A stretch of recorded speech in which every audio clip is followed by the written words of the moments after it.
From Kirsch-Rooney Stadium, Rank Sherman Field, it's the Division I State Baseball quarterfinals as this evening Catholic League rivals Archbishop Rummel and Jesuit square.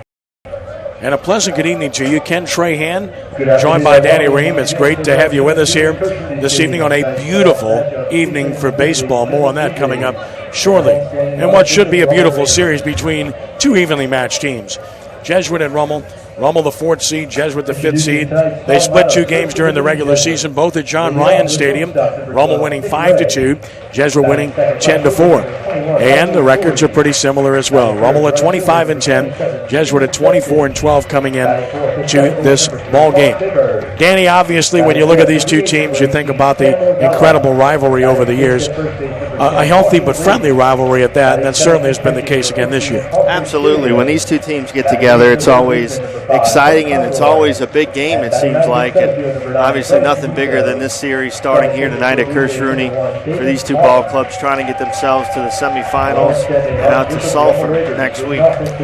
When you look at the comparisons between the teams, I think it's a pretty safe comparison as to why we say they're evenly matched. Edge pitching-wise to Jesuit, not demonstrative. They're a 2.22 team ERA. Rummel's a 2.66 team ERA. The hitting edge to Rummel, they're batting .292 as a team. Jesuit hitting .277. And the speed edge, perhaps an edge to the Raiders in that department overall. Although it's not a big edge, 78 stolen bases to 68 for Jesuit. One of the keys to that is that Zach Cook has 22 stolen bases. And when he pitches, he's not likely to run the bases, at least not much. No, because you're going to be getting a courtesy runner in there for your pitcher in a lot of situations. They might let him run a little bit, 0-1 outs in a minute or something, but, with him pitching, it doesn't allow him to do all the things that he normally can do when he's playing a position. We rise now to honor the wonderful country that we live in, the best country in the world, the United States of America, the playing of our national anthem.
Mentioned the weather being pleasant.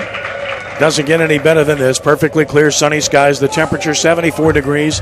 The wind is out of the northwest. That's a different look in this ballpark, and it's a factor at 12 miles an hour. It is blowing straight out of this ballpark, and keep that in mind.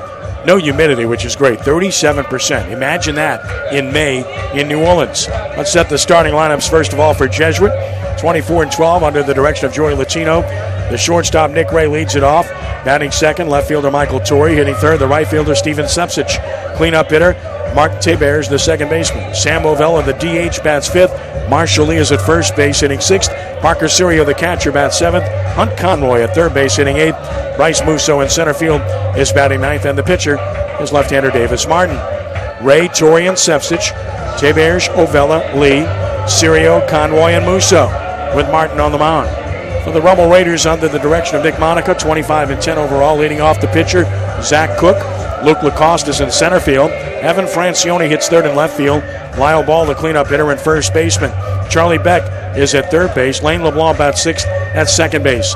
The catcher, Jackson Denny's, hits seventh. Cade Rivera is the DH, batting eighth. Ron Franklin, the shortstop, bats ninth.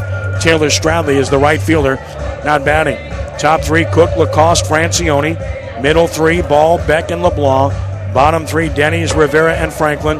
Stradley, the right fielder, and on the mound, Zach Cook. He's been the best player in this league, hands down, in my mind, Danny. Been outstanding, had a great senior year, exactly what Nick Monica needed. was for one of his seniors to really step up in the way that Cook did, and Cook took the lead and really has really brought a high level of play to this Rummel team, and they're feeling good. They're a confident bunch. Well, you beat Jesuit in game one, held them to 4 hits in a 5-2 victory when they played earlier this year, but he starts off with a very tough test right away. Nick Ray, best hitter on the Jesuit club at .355. Southeastern commitment, 5 homers, 17 driven in. We're underway with a breaking ball strike from Cook right on time at 6 p.m. Ray has been just outstanding, as you might expect.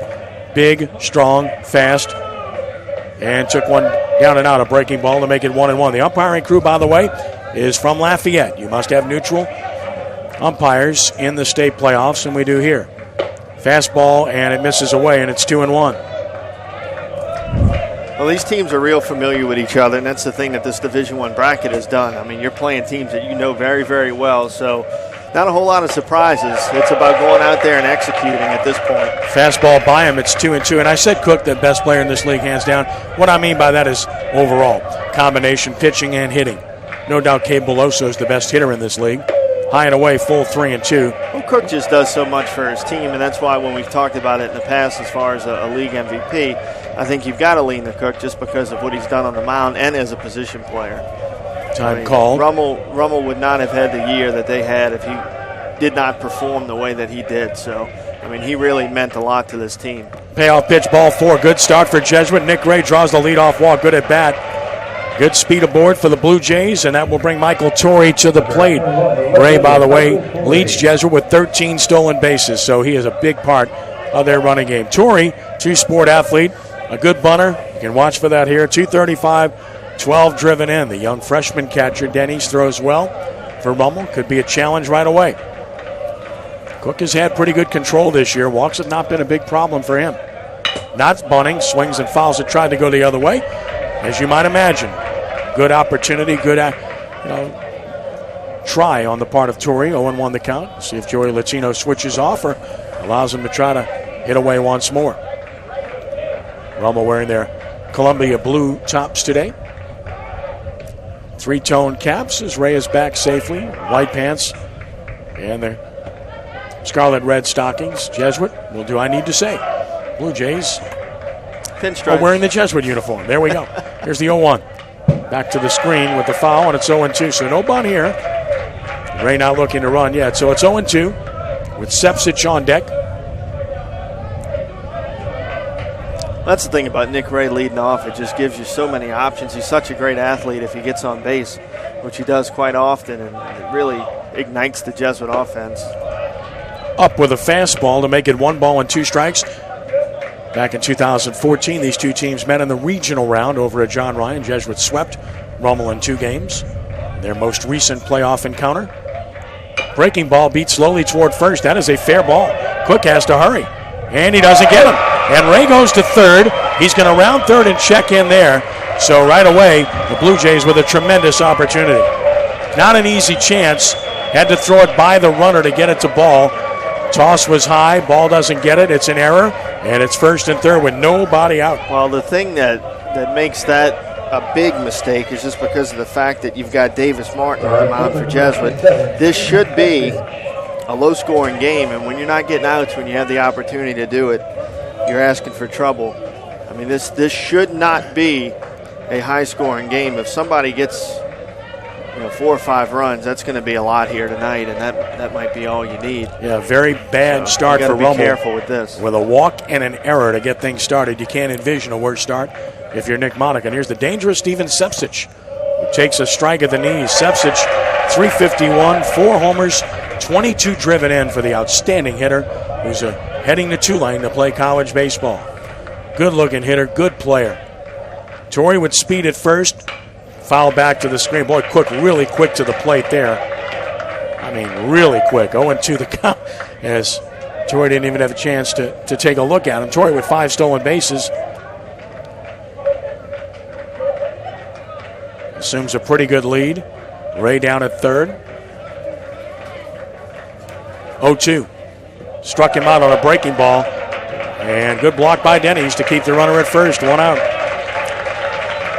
When you get ahead in the count, you can go to secondary pitches and Trust your catcher in the process. That was very big for Rummel because now you've got the double play in order to end the inning if you get the ground ball in the right spot. So that was a big opportunity there for Cook to help himself, and he was able to do it. Mark Tebers, another Tulane signee, 337, 24 RBI, left-handed swinger, takes it just down for a ball. Tebers has been outstanding. Open stance left side, stands deep in the box. Rummel at double play depth up the middle. 1-0, and it's 1-1.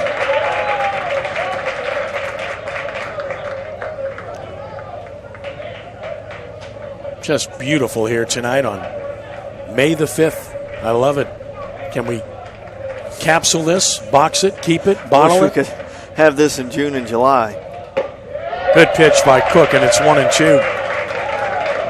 Pitching to the edges nicely to get ahead. June and July will be like a sauna. Don't you know? Walk out there. You'll be out there. Dripping wet. Especially when you play in the turf fields and it's coming right back at you. Holding it 1-2 as he fouled a breaking ball to the screen.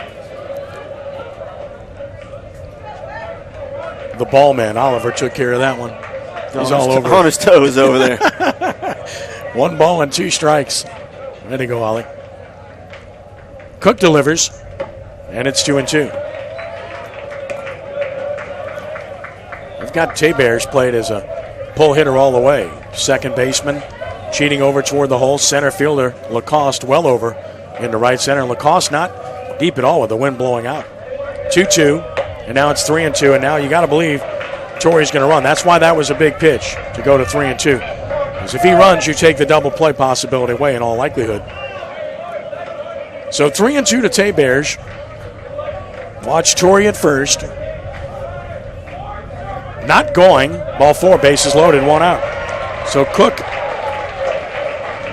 not accustomed to struggling with his command, but doing so here in the first, and give the Jesuit hitters credit for working these counts. Sambo Vela bats the DH with a big opportunity at 276 with a home run and 18 driven in for Big Sam. And for Rummel's purposes, double play candidate at the plate, so if they can roll a ground ball in the infield, they should have time to turn it. High again, so Cook not really on his game early, 1-0. Either throwing or fielding. Remember, his error kind of opened things up, and that'll bring Nick Monica to the mound. Maybe just a calm down session here to talk things over. Yeah, you talk about hitters bringing their lack of hitting to the field and struggling. Well, the same thing holds true in the field. If you make a mistake, you can't let it linger, because if you let it linger, it can be a real issue. Well, this playoff setup has been difficult for these teams, too. Obviously, Cook pitched against McKinley, but that's not really an opponent that is going to make you pay for mistakes. So it's been really since district play that Cook has been on the mound against an opponent that could make you pay for mistakes. So it's been quite some time.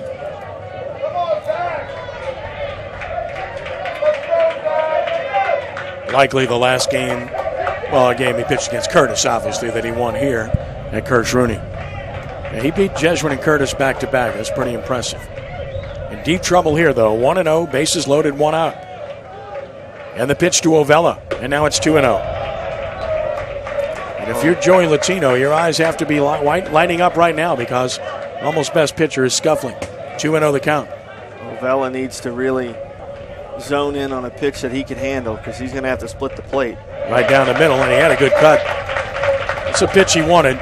People say, well, why do you swing 2-0? Because there was a fastball right down the middle. And as a hitter, you're looking fastball in that situation. And he's in the lineup, in the 5-hole to drive in runs, and that's what you're trying to do. Another fastball, and it's 2-2. I mean, Cook just potted those last 2 fastballs right by him. Fastball counts. He got fastballs and just swung through both of them. Cook probably is going to go off speed here. 2-2 to Ovella. Bases loaded, the pitch, 3-2. As he's well out of the zone, so this becomes the first real big pitch of the game here. Kind of surprising that he went fastball there, because now you have to come fastball with the bases loaded. Certainly. Or so you would think. Here is the payoff, and it is a swing and a miss. So fastball again, and Ovella doesn't catch up. 2 gone. And now it takes a 2-out something from Marshall Lee. the first baseman. Well, Cook trying to pitch his way out of this by himself. 2 big strikeouts to get Sepsich earlier in the inning, and then Ovella right there. Lee at 226. He has a homer, 21 driven in. Infield at normal depth all around now. The pitch from Cook. And threw the fastball by him. Now, his fastball isn't bad. It's in the low 80s, but it's sneaky fast. Sneaky fast. Yep. Jumps on you a little bit. No balls and a strike. We're electing to work from the stretch. Cook is ready. And pitching. Strike 2 call. This is a big spot for both teams. If Rummel can somehow get out of this jam. Would you be tempted to throw a breaking ball here since you've been good with the fastball lately? I don't know. It's a tough one here. You go breaking ball a left-hander and you leave it up. It's a problem. 0-2. He went breaking ball and he almost got the swing. They are asking. You got to ask for the appeal. You know, you're not going to ask the first base umpire. No, you might want to point the other way. 1-2 the count. And I don't think he swung the bat there. Started, but I think he stopped. Good job by Lee to hold up in that situation. 1 ball and 2 strikes. And another. Got him looking. Well, he went off speed again and froze Lee. And Cook pitches out of a massive jam. No runs, no hits, and error 3 stranded. Bottom of the first coming. Jesuit nothing. Rummel coming to bat. We'll keep it right here as we get to the bottom of the first. And the Jesuit outfield will have Torian left, Musso center, and Sepsich right, with Conroy at third, Ray at short, Teberge second, Lee at first, Sirio doing the catching, and Jesuit has its ace, the senior left-hander Davis Martin, on the mound this evening, Danny. Yeah, and he's a good one. I mean, he's been their workhorse all year. This is his 3rd year pitching on the varsity. He's done a nice job for him in the summers. I mean, he's a guy that's ready for this spot. He throws multiple pitches for strikes, really competes. Very heads-up player, very intelligent on the mound, kind of like a coach on the field. And, Davis Martin is an arm that can shut you down. So Rummel has their hands full, and that's why, I tell you what, that's just huge, getting out of that jam, because if Jesuit could have got 3 or 4 right there, and it could have very easily happened with the bases loaded in less than 2 outs. I mean, that might have been all they needed with an arm like Martin on the mound, but Cook really stepped up and made some big pitches against some good hitters. And now Martin ready to go to work as we go to the bottom of the first inning. The numbers on Martin, and we'll tell you about Cook's numbers. We didn't do that earlier, but Martin's been really good, as Danny alluded to, on the year. 8-3 record and a 2-point earned run average. Has a save as a reliever, 4 complete games as a starter. This is his 13th appearance, tops on the team. 63 innings, 29 runs, 18 earned. He's allowed just 50 hits. He's walked just 16. That's impressive in 63 innings. And he struck out 55. So the thing I like most about Martin, his whip is right even at 1, is the fact that he doesn't walk people. And anytime you don't give free base runners, you're going to make them hit their way on. And as a coach, you have great comfort in a pitcher that can throw strikes. You got to have it. I mean, you got to have guys that can pound the zone and give you a chance to play defense and stay away from the free passes. You know, most of the time at the high school level, especially, you know, big innings, 4 or 5 run type innings come because of errors and walks. You know, and if you can stay away from that, it really goes a long way for you in regard to keeping your opponent off the scoreboard. Cook leads it off, took a good breaking ball strike as he showed bunt. Cook at 379, no homers, 33 driven in for the leadoff hitter in the lineup. Another illustration of why we said what we said earlier. Took a ball, it's 1-1.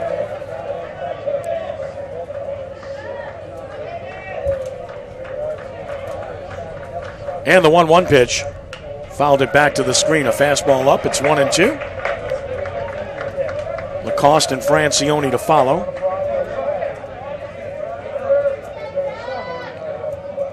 One and two the count.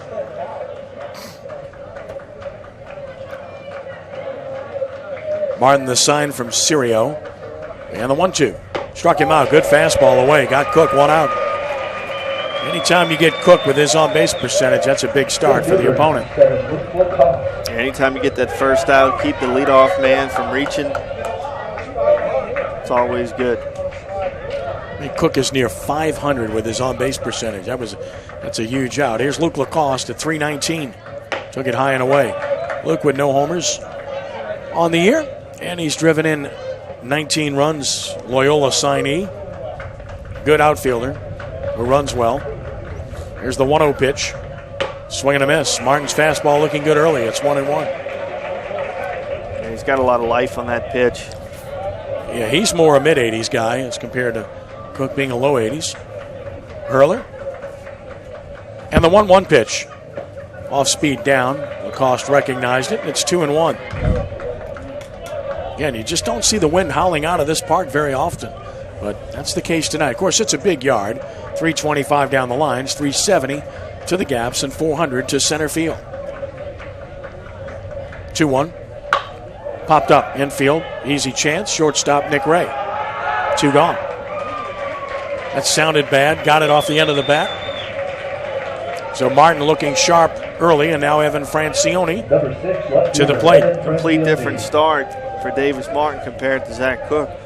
Martin's going to have a chance to get out of this inning without throwing many pitches at all.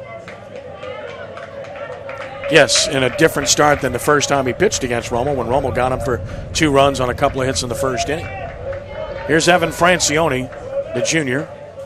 Swing and a miss. Good breaking ball, 0-1. So Martin showing 2 good pitches early. He's also shown the changeup. Francione, 349, 22 driven in. 2 sports star, outstanding wide receiver in football. 0-1. Off speed away. There's the change, and it's 1-1. So using all 3 pitches here in the first. That's outstanding for a pitcher at the high school level to have 3 pitches working. I mean, that's gonna be tough on these Rummel hitters. The 1-1. And threw the fastball by him, 1-2. And that's the thing. He's getting the breaking ball and the changeup over, and then the fastball, he's just kind of blowing it by guys because he's got him looking at all these other pitches that he's able to place. I want you to comment on the start time here as well. Maybe that's an impact on the hitters. Yeah, I've been thinking about that. 1-2. A lot of fouled it back. A lot of shadows on the field right now. That's kind of been in my mind. Didn't look like Jesuit was seeing the fastball well in the top of the first. Neither team. Rummel's not seeing it well here. Seeing it very well either. So that's definitely something to take into account. Shadow covering the plate. Part of the infield, but look at the mound. It's coming in the out of the sun. Yep. 1-2 the count. Fastball could be the pitch of choice, in other words, early in the game. Time call. And the reason we say that is that most of these games start at 7 o'clock rather than 6 p.m. And it will be decidedly different in terms of the sun setup and shadows at that point. The 1-2. Down and in. So 2 balls and 2 strikes to Francione.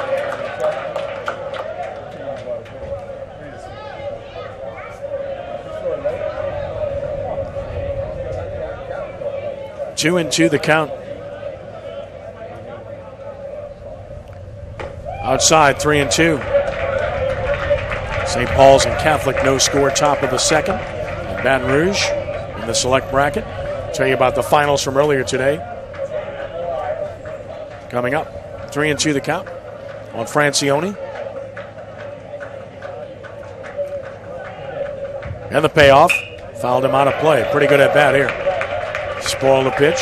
Hangs tough.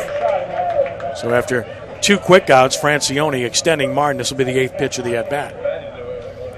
John Curtis eliminated Evangel 8-2. Curtis going to Sulphur, number 1 seed in the semifinals, to play the winner of this series. 3-2. And just missed down. Close pitch, just down. Francione's aboard with 2 outs. Now Lyle Ball. Martin not too happy. Thought he was going to get that call. Didn't get it from the home plate umpire. And that's the interesting thing about having these umpires coming in for the playoffs and aren't used to seeing these guys. It's the first time this home plate umpire is experiencing his pitches and the way that he works. And you might miss a pitch here and there this early in the game. Strike call to Lyle Ball, the Delgado signee. Ball at 223-25 driven in.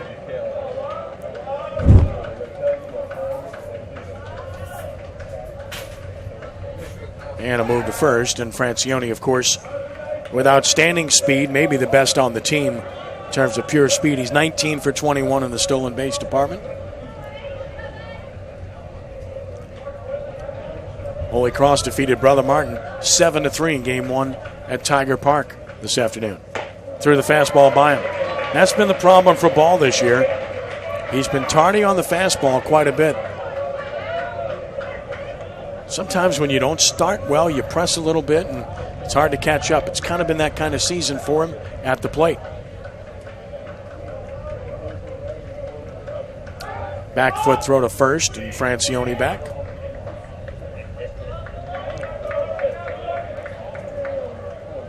Not as likely to run 0-2.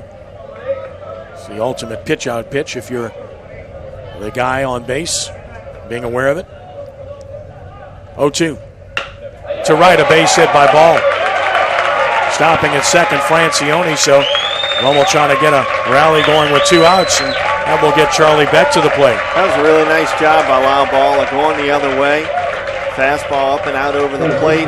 Drove it hard out in the right field. 2-strike count. It was a good job. You know, it's interesting. In the first game, Rummel's first inning, they had 2 outs. They got a walk, a base hit, and then a 2-run single by Beck, who's at the plate right now. Against Martin, that was a similar situation. Of course, that was second and third. This is first and second. The pitch. Off speed in the dirt. Nice block by Sirio. And that's one of the things we know. We saw the block by Denny's on a ball in the dirt earlier on a strikeout. We've said it this year a few times, but these are 2 freshman catchers for these 2 schools. What a future. They're both good defensemen, and they both can hit. I mean, we'd have to talk to somebody as talented as Lenny Van Gilder, but I don't know if you've ever had a freshman starting at catcher for Jesuit and Rummel in the same season before, but that might be a good one for Mr. Van Gilder to look at. I think it is. And for Rummel, it's really weird because who was their catcher last year? Forcade, and he started catching his freshman year. By the middle of his freshman year, he was the starting catcher. So Rummel could end up with 2 catchers in 8 years. That's pretty amazing. How does that happen? Swing and a miss, 1-2 to Beck. Now, there's been some young players playing in the Catholic League this year that have done a nice job, and you don't see that very often in this league. It's usually a league where you have to kind of wait your turn. If you can play as a junior, you know, you're a nice player. Now the 1-2 pitch. Struck him out swinging. Davis Martin pitches around the walk and the hit. 2 men stranded. We've played 1, no score from Kirsch Rooney Stadium. And you're watching the Division I quarterfinals at sportsnola.com.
Top of the second arrives with no score. Ken Trahan, Danny Ream with you. No score here as Parker Sirio starts the second for Jesuit, and Cook bounces one up there. Cook had to throw 30 pitches in the first inning. Remember that. He needs to try to get a quick one here. Try to even that out. 1-0. And it is out of play. 1-1 to Sirio.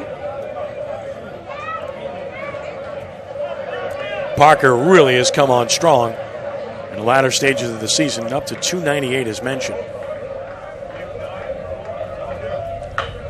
This one's up very high over toward the Rummel dugout, and Beck can't find it.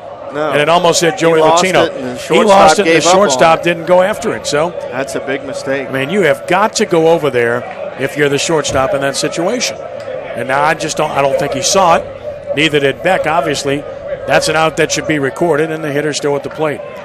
So Rummel's defense not good early in this game. And then from a pitch count perspective, you could have had an out. You're making Cook work longer after he had the big 30-pitch first inning that you just mentioned. Gets the strikeout of Syria, but you can't strike everybody out and last long. That's too many pitches. That's his fourth strikeout, all outs recorded. Made a good pitch to get Syria, and Hunt Conroy will bat. Point being, as a fielder, you can never assume that your teammates got something if you have a chance to get there, especially when you see he's in duress. Pitch away for a ball, 1-0.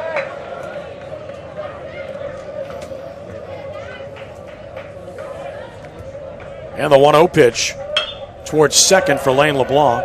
Ground hugger. Takes his time, gets the out, 2 gone. That's what we call a worm killer there. That ball never got off the grass. I mean, it just stayed down. The truest definition of a roller. 2 gone for Bryce Musso. Center fielder, 2 Sports Star at 200. No homers, 12 RBI for Bryce.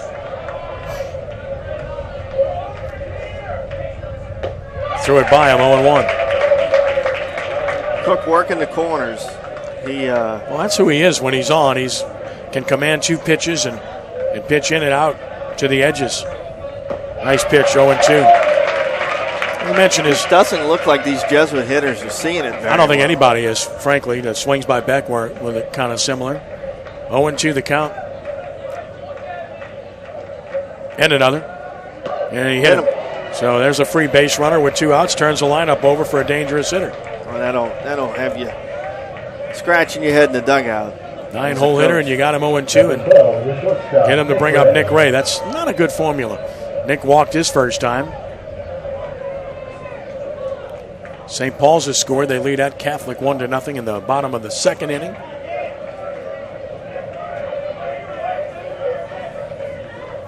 The Catholic Christian Invitational. Pitch to Ray, and that's a wild pitch. Runner to second. Denny's couldn't find it. Look at Cook have to hustle to get it. So now a hit batsman and a wild pitch. That's how fast it can happen, can it? You know, with good teams. You know, you hit a guy, ball gets away from the catcher right there. Now Jesuits base hit away from scoring a run when they had 2 outs and nobody on base. That's why, as a pitcher, whenever you can get 2 outs, go shut that inning down. And I say this in full confidence. I would consider putting Nick Ray on. And no disrespect to Michael Torrey, but you're talking about a significant Division I player at the plate and the base open. And the difference in batting average and power is significant. Pitching to him. Got a strike in there. It's 1-1. Well, with the base agree or disagree? No, I mean, it's something to consider. But with the base open, they can obviously pitch around him, try to see if he'll get himself out. You know, you've got some options now with first base open. Strike called outside corner again, pitching to the edges. 1-2. Well, if you're going to make that pitch, certainly you pitch to him. But you don't want to make a mistake to Nick Ray. He can hurt you in a big way. Should be way out of the zone. There goes the runner. Pitch outside, throw to third, safe. Stole that on Cook. Denny's throw on the mark, but no chance. Stolen base for Musso. So a hit batsman, a wild pitch, and a stolen base. And now a 2-2 count to Ray. That's why, as a pitcher, as a defense, you can't lose your focus when you get the 2 outs and nobody on, because it can change this quick. Jesuits now a wild pitch, pass ball away from scoring, a base hit away from scoring when they had nothing going. 2-2, 3-2. Again, he does not have to give in here. Problem is, can you trust the breaking ball if you bounce it in this situation? 3-2 the count.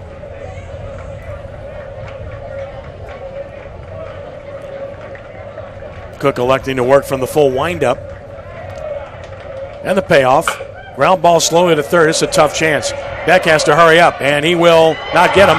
Jesuit takes a 1-0 lead on what has to be an infield hit. Don't know that he would have gotten him with a perfect throw. And Jesuit takes the early lead. And I'm sure Nick Monica's lamenting this as a gift run. Yes, it is. And in a game like this, playoff atmosphere, your ace-type arms on the mound, every run is huge. Every single one. And now Michael Torrey. Ray, a good bet to run here. So a throw over there. Torrey reached on an error his first time.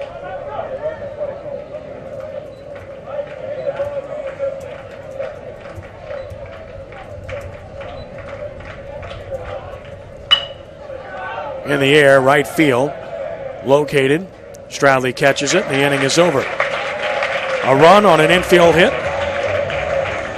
And one stranded for Jesuit. We go to the bottom of the second. The Blue Jays leading the Raiders by the score of 1-0. You're watching the Division I quarterfinals here at SportsNola.com.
Bottom of the second inning arrives. 1-0 Blue Jays on top.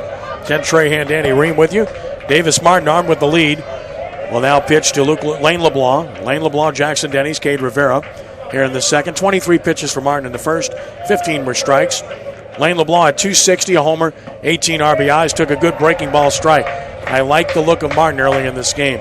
He's got command of his fastball and his curveball. And he's used his changeup. Well, in a best of three, if you can win game one, it goes a long way. All you got to do is split the next two. So this is a big swing and a miss. This is a big one, and Martin knows it, and he's on top of his game. Quickly ahead of the left-handed swinging LeBlanc, 0-2.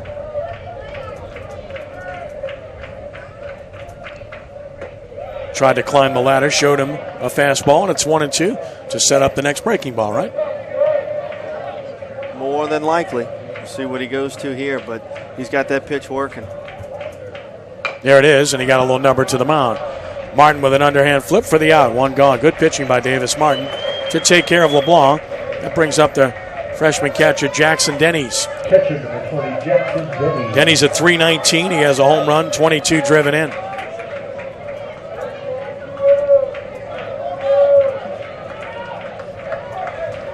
Martin's like a coach out on the field. After one of the TV games earlier this year, I interviewed him, and you could just tell that he's got that kind of mindset that, he's really pitching up there. He understands locating and changing speeds and getting multiple pitches over. And normally guys like him in their senior year in situations like this, they're gonna be ready to go, and he obviously is. 1-0 to Denny's. 6'3", 215-pound freshman. Breaking ball strike, and again a good curveball, and it's 1-1.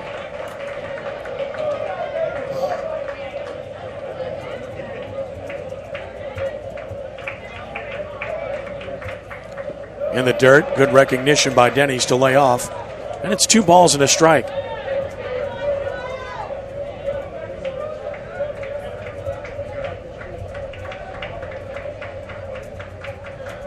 Swing and a miss, chased a high one, 2-2.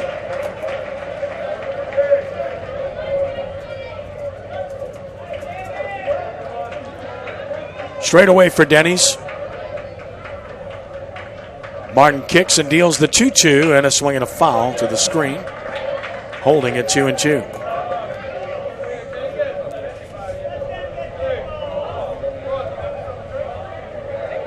Again, the 2 regular season games between these two teams both played at John Ryan Stadium because of scheduling issues for Rummel.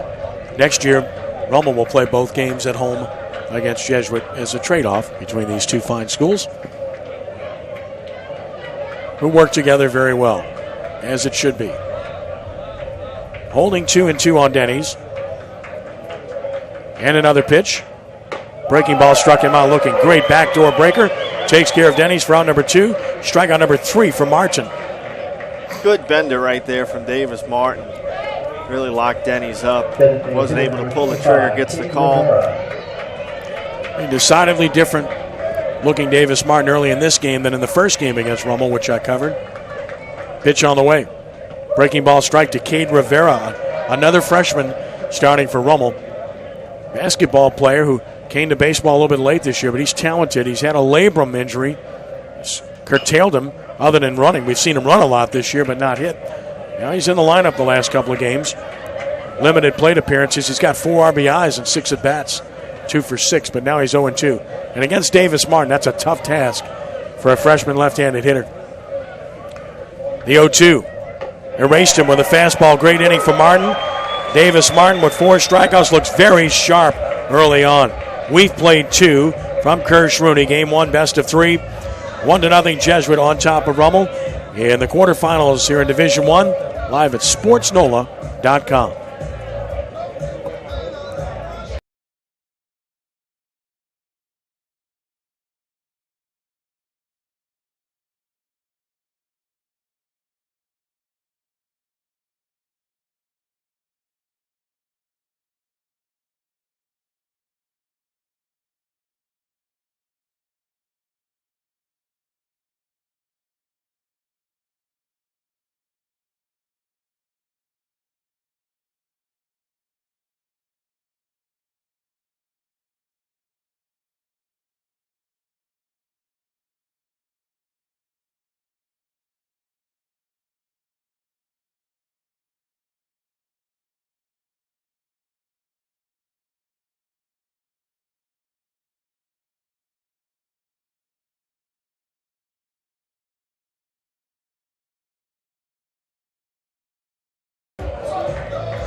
One run, 1 hit, no errors.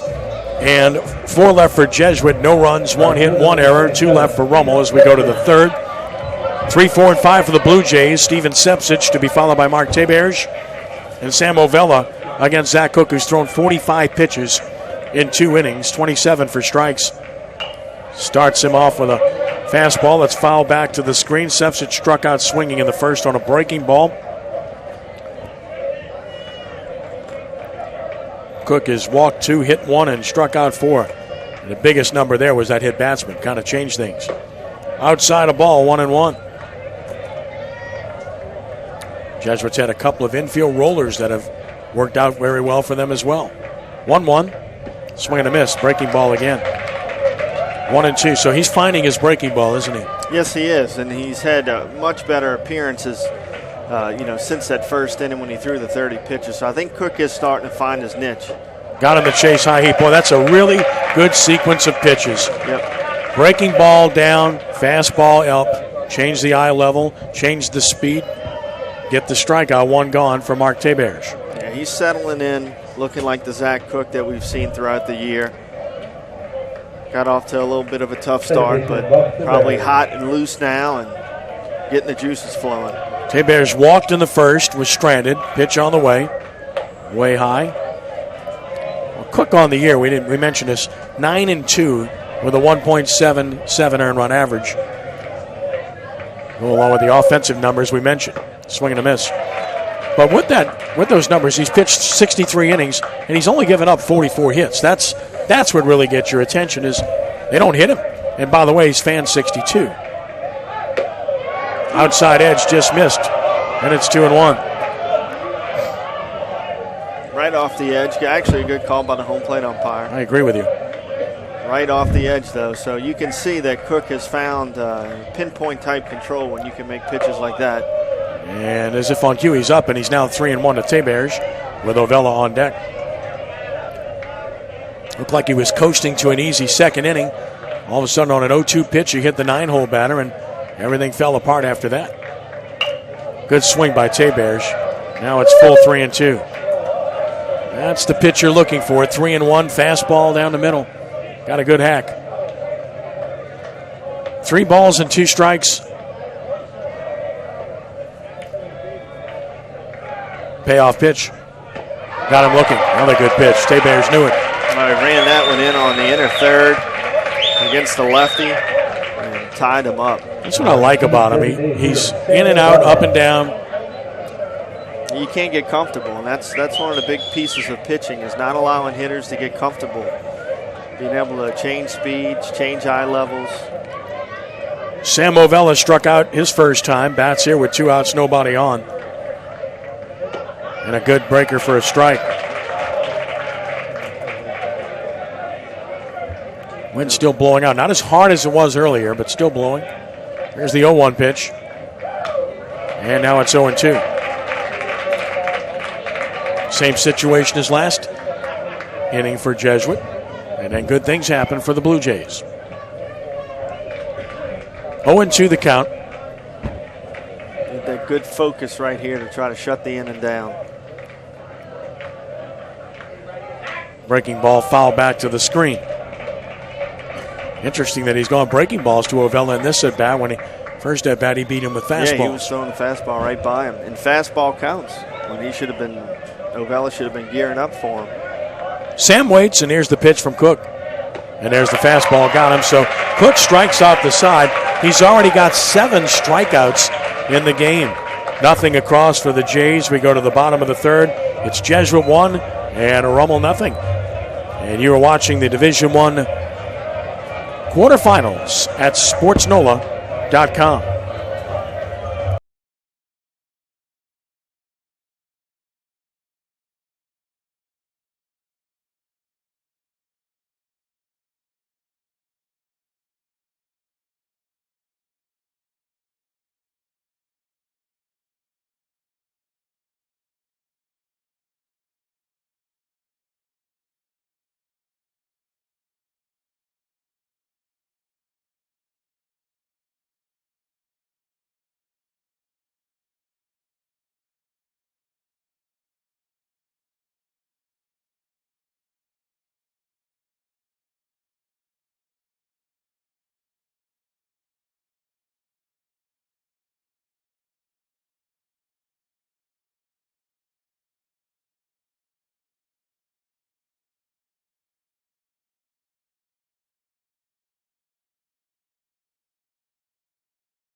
Bottom of the third inning arrives, and it's 1-0 Jesuit over Rummel. Ken Trahan along with Danny Ream. So far, Davis Martin has been really good. He's allowed just 1 hit, walked 1, struck out 4. And here in the bottom of the third, he'll deal with Ron Franklin, Zach Cook, and Luke Lacoste. Franklin, the sophomore, has been really good offensively. .329, a homer, 22 driven in. And that's in the 9-hole. Pitch on the way. Took a strike. Martin has been getting ahead of hitters consistently. Look at the third baseman, Conroy. He's way in on the grass. He's still in, not as much now. The 0-1 pitch. Corks it into right center field, hit pretty well. Center fielder's there, and making the catch, reaching up, was Musso for the out. Franklin hit it pretty well, but a good job by Musso to get into the gap for out number 1. Yeah, Franklin drove that ball well into the right center gap, and a nice job of Musso to keep moving, keep sprinting, because the wind was pushing that ball, and it wasn't as easy of a play. Zach Cook struck out swinging his first time.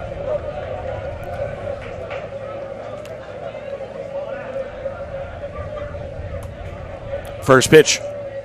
Breaker dips low.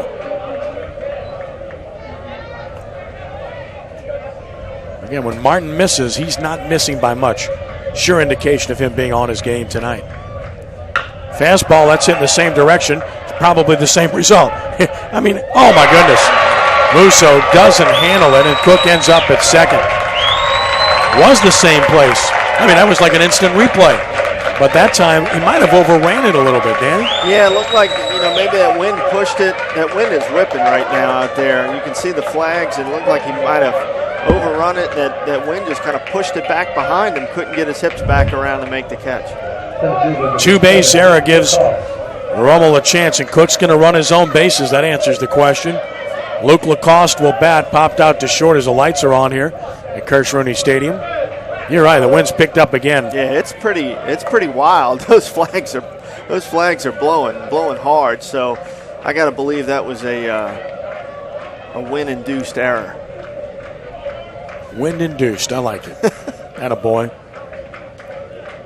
Stand up for those outfielders. Way to go. Showed bunt, took a strike. Interesting there. In an RBI situation. Saw the third baseman back. Now he is the best bunter on the team. I mean, the way those flags are blowing right now, Ken, that's a jet stream out there. I mean, those things are whipping right now. A lot of hitting room through the right side for Lacoste here. 0-1 the count, pitch on the way. He went that way, straight up in the air, and that's a short. Ray sees it, caught it. I mean, that's the second time he's popped out exact same way to Ray. Spot. Yep. So 2 gone, big out of chain by Martin trying to pitch around the era. And now he deals with Evan Francione, who walked his first time, and Joey Latino will visit the mound. You have a base open now. It's an interesting decision. Francione's hitting 126 points more than Ball, but Ball single to right his first time. So, again, with the base open, same kind of situation we talked about with Ray earlier. By the way, Ray got a hit, drove in a run. It wasn't hit very well, but it mattered, didn't it? Right.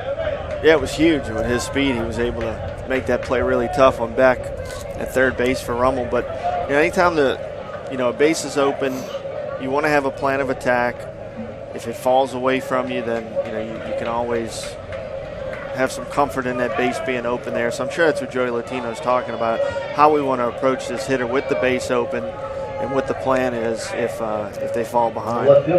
Major league pitchers can unintentionally pitch around hitters and hit their spots. Not as easy at this level. That's kind of the point I was alluding to earlier. The old, well, let's not give him anything good to hit. Okay, coach, I'm trying. You know what I mean? Not easy. There's Francione, who's driven in 22. Quick with speed away from second. Breaking ball hit to short for Ray. Plenty of time. The gun is man, and he throws it high, and he's safe, and a run scores, and it's 1-1. So defense lacking in this game on both sides early on. Throw was high. First baseman Lee tried to stretch to pull it in, and in doing so, couldn't handle it. Has to be an error on the shortstop, Nick Ray. So we're tied at 1. Yeah, kind of a wild-looking throw when it left Ray's hand. I thought Marshall Lee was still going to have a chance to step to it and make the catch, but he just couldn't do it, and it got away from him. So both teams now have pretty much given the other side a run. Lyle Ball, single to right his first time, and again they'll check the speedy Francione.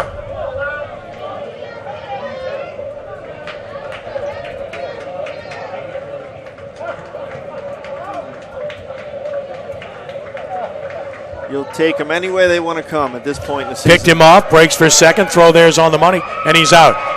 So inning over. This has not been a very pretty game between two pretty good teams so far. A run on the inning with no hits, 2 errors, nobody left. After 3, we're tied at 1, and you're watching the Division I quarterfinals at sportsnola.com.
Tied at 1 as we head to the 4th. Ken Trahan, Danny Ream. Marshall Lee will start it for Jesuit here in the 4th. Serio and Conmore to follow against Cook, who's making his 60th pitch, and it's outside. Lee struck out looking in the first inning. St. Paul's leading at Catholic 2-0, bottom of the 3rd. Game 1 of that series. 2-0 as he's high in a lead. And last half inning, 4 hitters against Davis Martin, only saw 7 pitches. Rummel taking a decidedly different approach against him. Ball 3. So 3-0 to Lee. You don't want to walk the leadoff guy. You were just able to tie the game up kind of on some gifts from the Jesuit Blue Jays. You don't want to let the leadoff guy get on as a strike. And it's 3-1.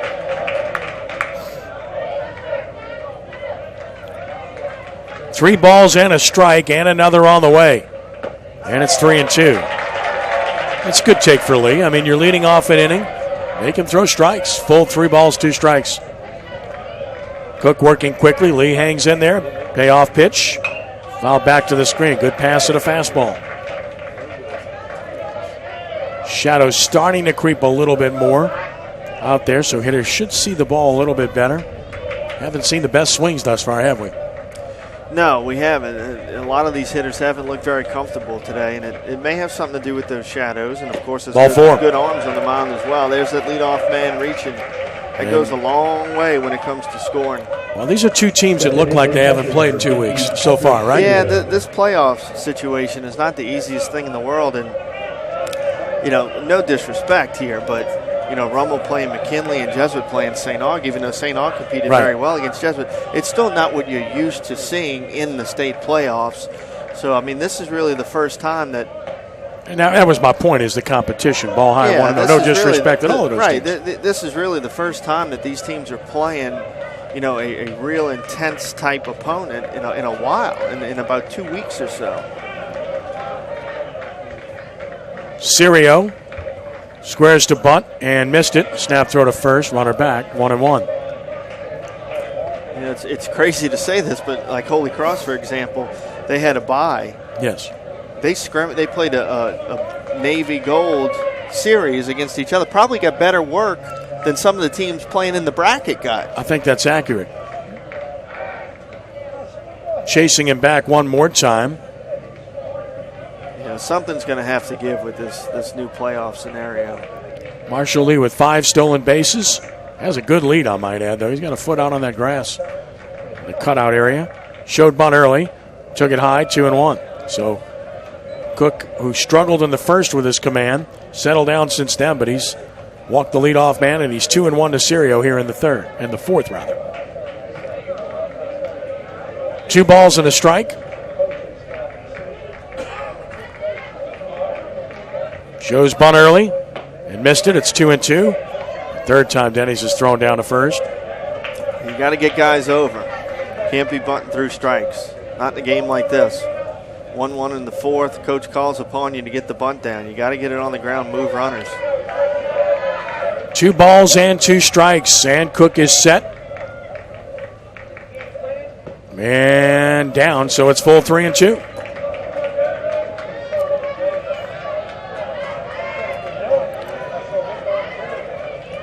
See if they want to start lead 3-2. Doubt it this early in the inning, but we'll see. Not going. Payoff. Struck him out. That's 8 strikeouts for Cook. Second time he's gotten Serio. 1 gone for Hunt Conroy. Grounded out to second in the second inning. Well, that's a big deal, and that shows you how important not getting the bunt down was for Rummel. They're a ground ball away from being out of the inning.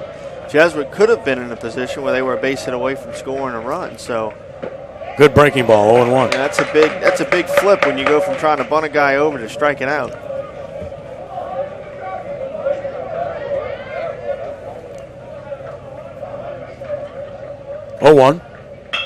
To right, that's going to be a base hit. Rounding second, Lee, he'll check in there.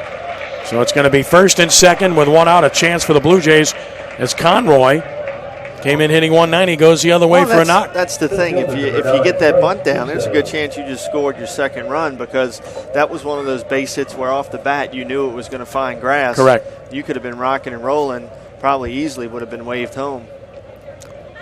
Now a real opportunity for Bryce Musso, who was hit by a pitch and scored the only run for the Blue Jays in the second inning. That's the second hit of the game for Jesuit. It's really the great thing about this game, Ken, is that if you really understand it, every single pitch means something. Every single pitch makes a difference. When things do happen, when they don't happen, over the course of the game, all those little things add up.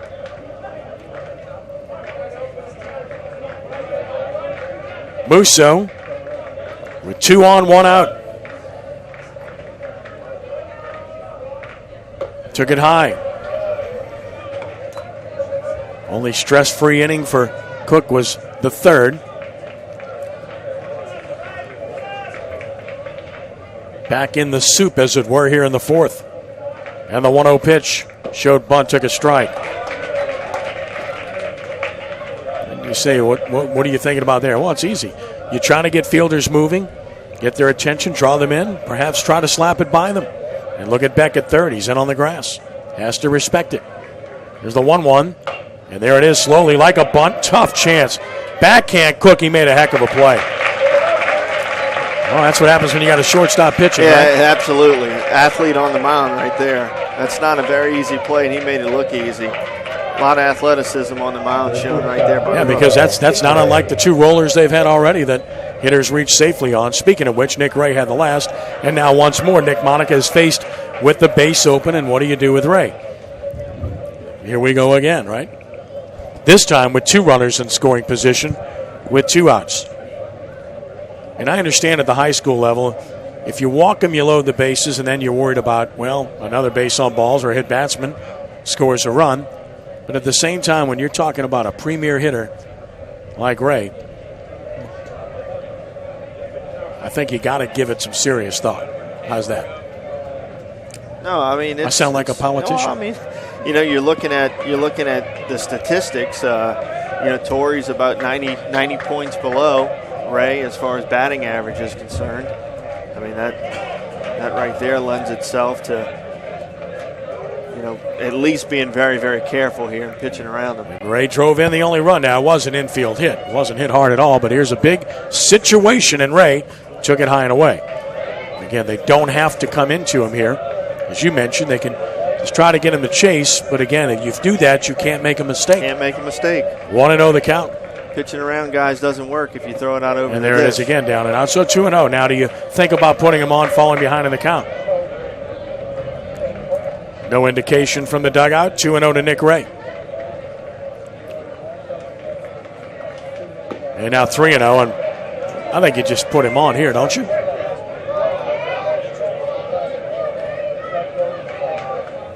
And that's what they're going to do. So Ray will get the intentional pass. That was the unintentional intentional walk.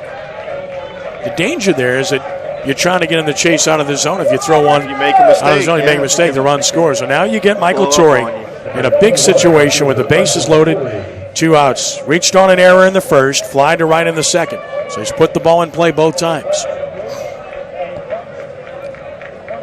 And Cook's going to work from the full windup this time. Remember, worked from the stretch last time with the bases loaded. And his first to Michael Torrey. Ooh, pretty good pitch. Breaking ball called the ball. 1-0 the count. A lot of oohs and ahs there.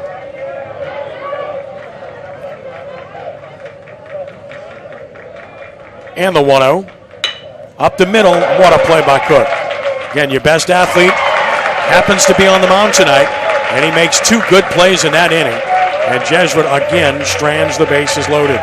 No runs and a hit. They leave 3. They've left 7 already.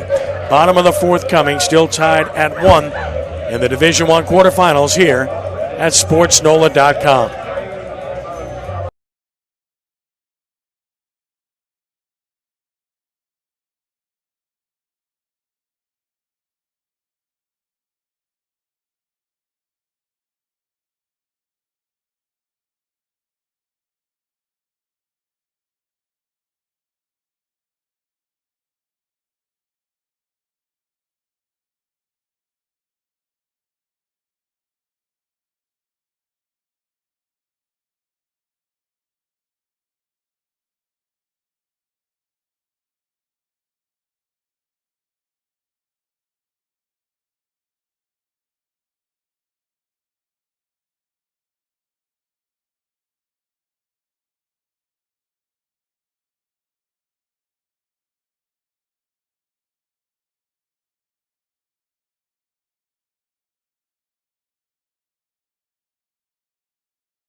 Bottom of the 4th inning, we're tied at 1. It will be Lyle Ball, Charlie Beck, and Lane LeBlanc for Rummel against Davis Martin, who's Used 43 pitches in 3 innings, not a high total. He's kept that economical. He's given up only the one unearned run.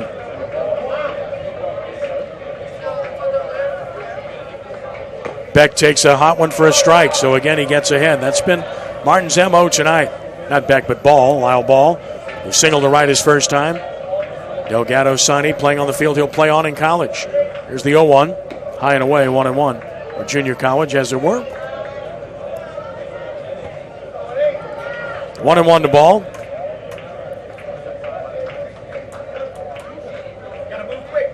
Back to the screen with an off-speed pitch. It's 2-1. Now, one of the things to watch for as we move forward, Cook has had to use 83 pitches in 4 innings. It's a lot of pitches. And you're in the playoffs with an innings situation in play and the pitches themselves and the wear and tear. 2 balls and a strike time call. Conversely, as mentioned, Martin only at 43 coming into this half inning. It's a huge difference, and it's definitely something to keep an eye on. You know, in games like this, who has to get into the bullpen first? To right, and that's down the line. A big trouble for Jesuit. Drops for Ball, rounds first. He's going to try for 2. They've got to play. Throw is not in time. Lyle Ball twice has gone the other way. This time with a leadoff double to right in the 4th. Brings a smile to Joe Sherman's face. And now Charlie Beck will bat. Normally, and look at Nick Monica. He's going to talk to Beck. I'm just about to bring that up. Normally, you might think bunt, as Rummel's going to go with Austin Bloom to run for Ball with more speed at second. But here's the issue, Danny. If you bunt, then you've got the lefty-lefty matchup. LeBlanc against Martin, and Martin was very tough on him the first time. So this is a decision to be made by Nick Monica. In a low-scoring game, in a close game, you try to bunt him up, or do you let Beck swing away? My guess is he'll swing. Remember, Beck had the 2-run single against Martin in the first matchup. I mean, you're in the meat of your order right here, so I think you got to believe in your hitters. Breaker in the dirt. Nice block. Keeps Austin Bloom at second, 1-0. Good block by Sirio.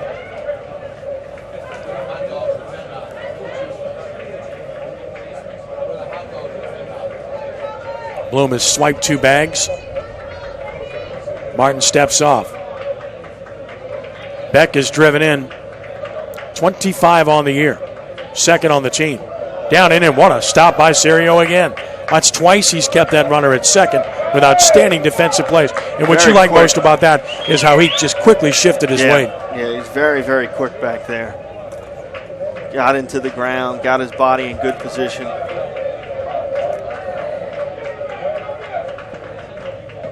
Strike called, it's 2-1.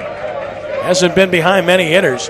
Fell behind here, but got a strike in there. 2 balls and a strike. Rummel's got 3 shots right here. See if somebody can deliver a big hit.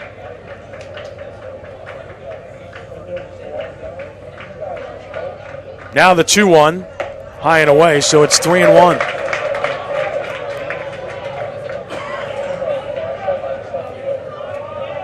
I'm looking back here. He's only had 1 other hitter. He's had 3 balls on in the game. That's how good a command Martin's had. Favorable hitters count here, 3-1 pitch. And he fouls it. He got the fastball, and he wasn't able to do damage, and it's full 3-2. That's the pitch you're looking for, 3-1. As mentioned, Beck there, number 2 RBI man to Cook. 2-2 the count. Charlie, a senior. On what is a veteran Rummel team. 3-2 the count. Payoff pitch. Breaker in the dirt. Boy, that's discipline to lay off. It's good at bat. Now the bunt is obviously in order as the left-hander Lane LeBlanc comes to the plate. Tough pitch to lay off. He did. Now LeBlanc in a clear bunt situation. Rolled out to the pitcher his first time. Big opportunity here. Game is even at 1. Hits are even at 2. And LeBlanc bats. See how Jesuit plays it defensively. Third baseman is not cheated in yet. Might keep him back. Shows bunt early. The pitch. And he wisely pulled it back. And another block by Sirio. It's 3 of them, so keep that in mind. Keeping that runner off of third base. 1-0 the count. I'm so impressed with him, watching him defensively all year long, just as you're so impressed with the Rummel catcher that's a freshman. Showed bunt early, took it down and out, 2-0. And again, when you show bunt early, it's because you want to make sure you're comfortable and you can get it down. But in addition to that, it can be distracting to a pitcher. Sure, no doubt. I mean, there's a lot of pitches that, guy scores around the bunt. You think, hey, throw it at the bat, let us make a play, and they just can't seem to do it. Shows bunt early. Here's the 2-0. Look out. Fastball sailing up and in, 3-0. Now, if you're Nick Monica, you got to give LeBlanc the take here. Now, he can show bunt, but you got to think he's going to pull it back. 3-0. Yeah, absolutely taken here. No question.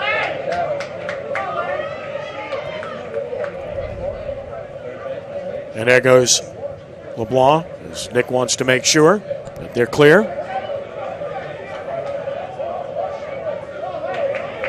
Lane heads back toward the plate. The junior second baseman. It's been a hot hitter late in the season. 3-0 the count.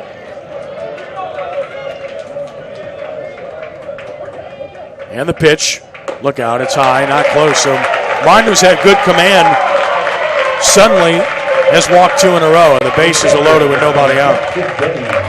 With that, Chris Beebe's heading down to the Jesuit pen as Joey Latino's going to come out and stall for some time, let his bullpen get going. Jesuit's in a big-time jam right here. Yeah, and Joey taking a good amount of time, as you might imagine. Beebe just getting down there, jumps the fence to get there in a hurry. Trying to get it started. Jackson Denny's will be the hitter when play resumes. Lee Blosser's running down that way, too, for Jesuit. Beebe's nowhere near ready. He's not even throwing yet, so this is giving him enough time to be able to get things going. In a long conversation with the base runners, with the hitter, with the infielders, the manager.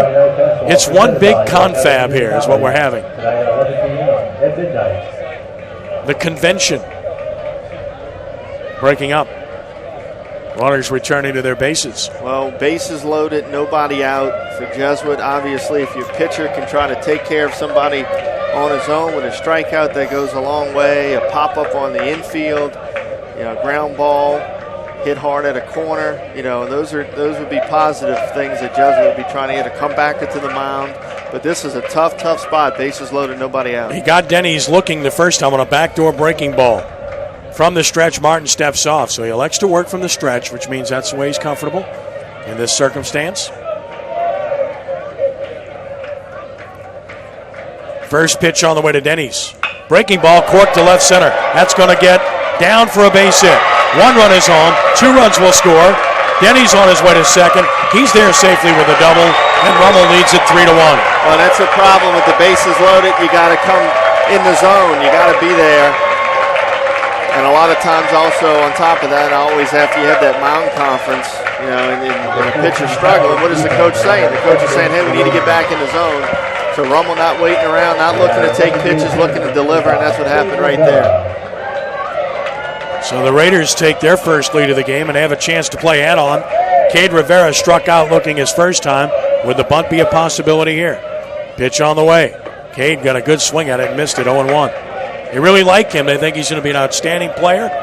But he hasn't hit this year, as I mentioned, because A, he came from basketball, and B, he had a labrum injury. I'm kind of surprised Jesuit doesn't have possibly the infield in right here. I don't know how many more runs you want to give up to Cook. Look at where Sirio fielded that ball. All the way at the outside of the right-hander's batter's box. You talk about good catching. That's 1-1. I mean, that pitch was way outside and in the dirt.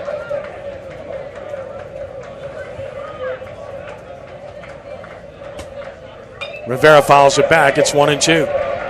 Martin needs the strikeout here.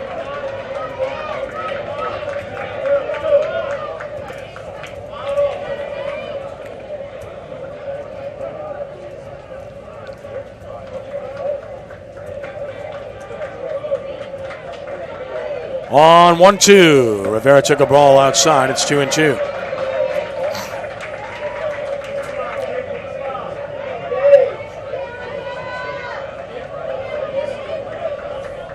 Two balls and 2 strikes. And another. Oh, a delayed strike 3 call. Now, it was a pretty good pitch, but the umpire, you don't see an umpire. 1 Mississippi, 2 Mississippi, right? Got him looking, 1 out. It's a big out for Martin. And now Franklin hit the ball pretty well to center his first time. Good catch by Musso. Franklin's a good hitter. 22 driven in. Jesuit now has their corner infielders in. Right. You've got to do something. You can't just sit back and let them keep adding on. Strike call to Franklin at 0-1. I mean, with the way Cook has pitched for Rummel this year and the way he's thrown and the number of strikeouts you have in this game, you gotta be concerned if you get down by 3 or 4. Franklin took strike 2, so he's taken 2 and he's in the hole. No balls and 2 strikes. You know, these 7-inning games at the high school level, they just go by so fast. Stays 0-2, Franklin. You know, you've only got, for Jesuit, you've only got 9 offensive outs left. I mean, these 7-inning games, they sneak up on you. Another 0-2. Franklin fouls it right side. Slicing out of play. You don't want to catch that anyway if you're Jesuit, and he tried to catch the ball. And Danny, that's a situation where you don't want to catch that ball. Not only is one run going to score, but he's crashing into the fence, and the second runner, tagging at the very least, gets to third. Now, it's a great effort. But again, that's not a ball you want to catch when the hitter's got 2 strikes. Right. I mean, that would have been very easy for both runners to tag and move up.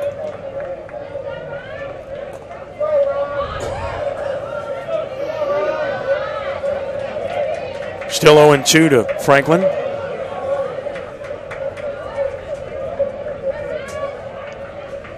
Martin from the stretch to the plate. Took a breaker down and in. Pretty good pitch on 0-2. Out of the zone, and a good job by Franklin to lay off.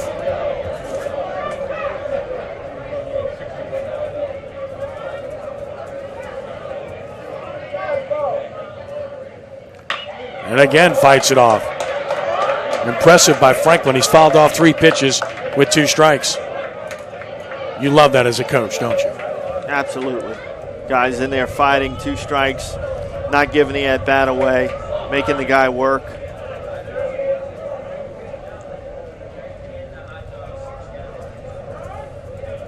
Time there.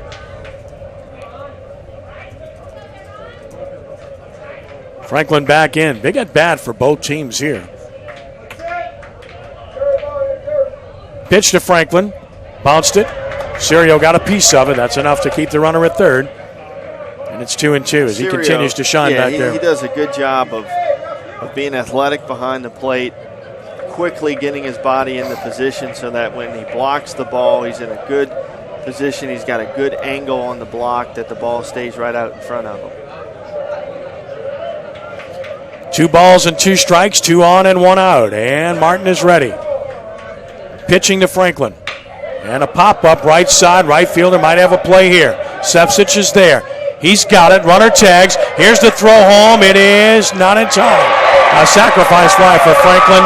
And Rummel increases the lead to 4-1. Lane LeBlanc crossing the plate. And that's a good at-bat by Franklin. He was down 0-2 right away. Follows pitches off. Try to get something he could handle. Gets it to the outfield. Good situational hitting there with a runner on third, less than 2 outs to score that run. It's a big run now, 4-1. Now with 2 outs, you face the best hitter on the team, Cook. He's 0-2, reached on an error, scored a run in the third. Look out. Airmailed it outside and high, 1-0. Boy, Martin had great command into this inning, and he just hasn't had it this inning. The wheels have come off in this inning for Jesuit.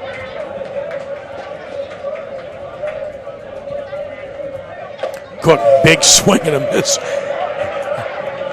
Cook suddenly thought he was Giancarlo Stanton there. 1-1 the count. Cook thought he was 6'2" on that count. That's what you love about him. I mean, he listed at 5'8", 142. That might be generous. 1-1 the count. Here's another. In the dirt, and there's Sirio again. Boy, what a luxury if you're Joey Latino to call pitches with this kid behind the plate. Oh, no doubt. It's absolutely great when you know that you've got a human wall behind the plate, and you can go with the pitches you really want to go with, because it's not easy when you got to sit there and throw fastballs all day. 2-1 pitch, sails outside. It's 3-1, and this is what you call a lookout pitch if you're Davis Martin. Got their best hitter and leading RBI guy at the plate, so you don't have to throw the box fastball here, do you? In particular with the guy on deck who you've gotten out twice. 3-1 the count. Ball 4, and he went off speed. And I think that's exactly what Joey Latino was thinking. And that's sound thinking, because you cannot allow another run here if you're Jesuit, can you? You don't really want to get behind by any more. I mean, you've only got 9 offensive outs left, and Cook's starting to come into form.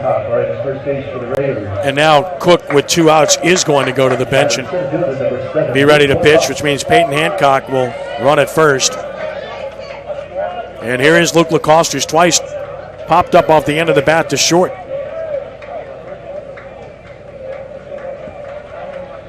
Here it is. Foul back. He had a good cut at that pitch, 0-1. They go to the bottom of the 5th. St. Paul's 2, Catholic nothing in Baton Rouge. Could be a big upset in the works. No balls and a strike on Lacoste, who's driven in 19. Future Loyola Wolfpack member. Fastball away, 1-1. Always like saying that, my alma mater. Yeah, Faust has done a nice job. He got a good win over Bethel yesterday. Yeah, I saw that, and he's got a nice recruiting class with a lot of good local players coming in next year. Strike called, it's 1-2, and it's not easy. I mean, he doesn't have scholarships by and large, and it's not cheap to go there. No, it's not, but, you probably agree. I've always said that the Catholic League players are going to have to be a big part of the Loyola baseball And another program. pop-up to guess who? I mean, that's amazing. 3 times Lacoste has popped out to Nick Ray, and the inning is over. Rummel has its inning, 3 runs, and they do it on a couple of hits, no errors, and the Raiders strand 2. They've left 4, and after 4, it's Rummel 4 and Jesuit 1. And this is the Division I quarterfinals at sportsnola.com.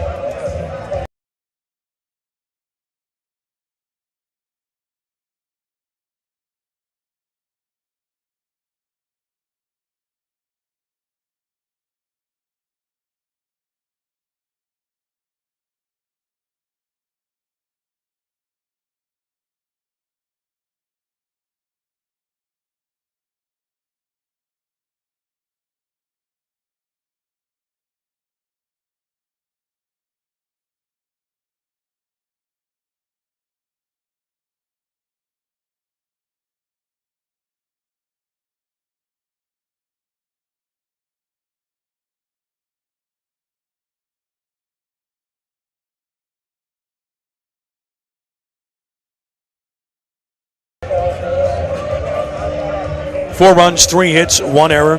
4 men left for Rummel. 1 run, 2 hits, 2 errors. 7 left for Jesuit as we go to the 5th. So far, that's kind of been the story. The missed opportunities for Jesuit. Had the bases loaded in the 1st with 1 out, did not score. Bases loaded in the 4th with 2 outs, did not score. And here's Steven Sefcich, heart of the order. Tulane commit his fan twice against Cook, who has 8 strikeouts. To go with 4 walks and a hit batsman. He has not been, it's kind of a weird game for Cook. While he's been overpowering at times, he's also struggled with his command at times. And delivers a strike to Sefcich on his 84th pitch of the game. Well, Jesuit's going to have to respond right here. Just gave up 3. You need to try to erase some of those. Sefcich does with a line drive single to center. So the leadoff man aboard. That's clearly the best struck ball by Jesuit in this game. Tulane signing aboard with nobody out. Mark Tabers will bat. Well, keep in mind, too, that no more shadows and sunlight to deal with if you're the hitters. It's now a good hitting background. Coincidentally, Rummel just scored 3, and there's a solid single by Sefcich, and here's Tabers. Hits are even at 3 now. This is in the dirt, and there's a nice block by Denny's.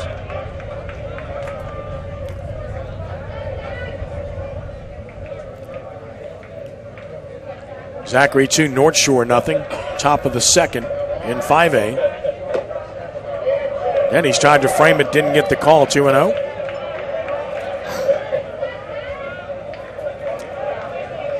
And they have Tabers as a dead pull hitter. 2 balls and no strikes. Franklin cheats up the middle. Center fielder Lacoste in right center. Second baseman LeBlanc about as far over as you can go and still have a chance to get to the bag on a force play. Yeah, he's a ways away. He really is. And again, just missing, and it's 3-0. And now if you're Tabers, you got to make Cook throw one here. some reason Tay-Bears would hit a ground ball on the left side, it's going to take LeBlanc a while to get to the base. I don't think you're going to have any chance of turning it. I agree. Snap throw to first, runner back. Yeah, that's the whole trick when you're playing the hitter but not playing the situation. And that's a strike called. It's 3-1. Tay-Bears wisely took it. Borderline pitch. Cook got the call. 3 balls and a strike. Jesuit trying to build an inning. That's what they've got to do right here. Try to respond to that 3 spot that Rummel just put up. The 3-1. Swing and a miss. 3-2. Sepsich can run some. 7 stolen bases. 3 balls and 2 strikes. Grounds it foul. Stays alive.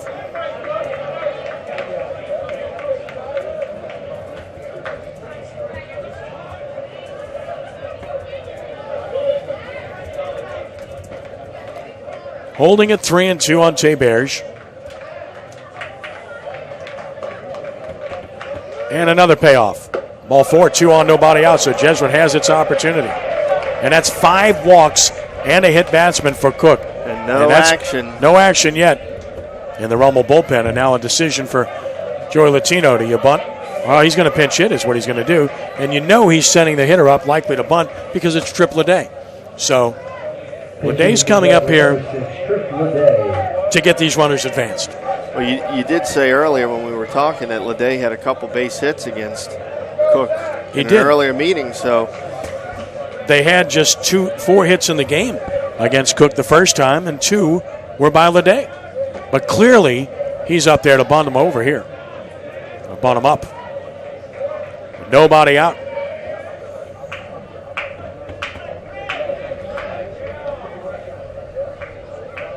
Squares, pops it back to the screen, 0-1.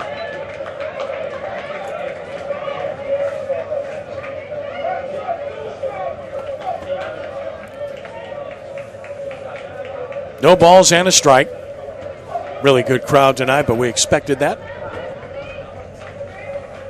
Same 2 teams tomorrow at 3 p.m. live at sportsnola.com in Game 2.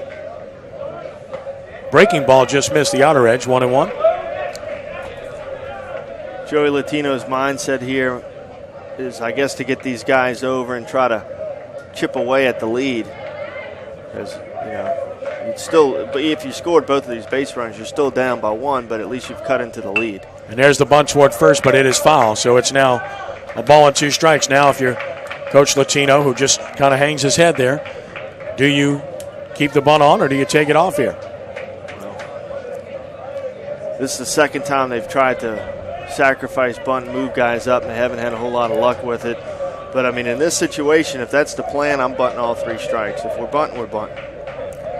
1-2 the count on Leday. Runners away first and second. Pitch from Cook. Swinging and missing on a hook. 1 out. So that's a missed opportunity. Again, Jesuits had 2 opportunities to bunt and advance runners, and they haven't executed either time. Here's Marshall Lee, who struck out and walked.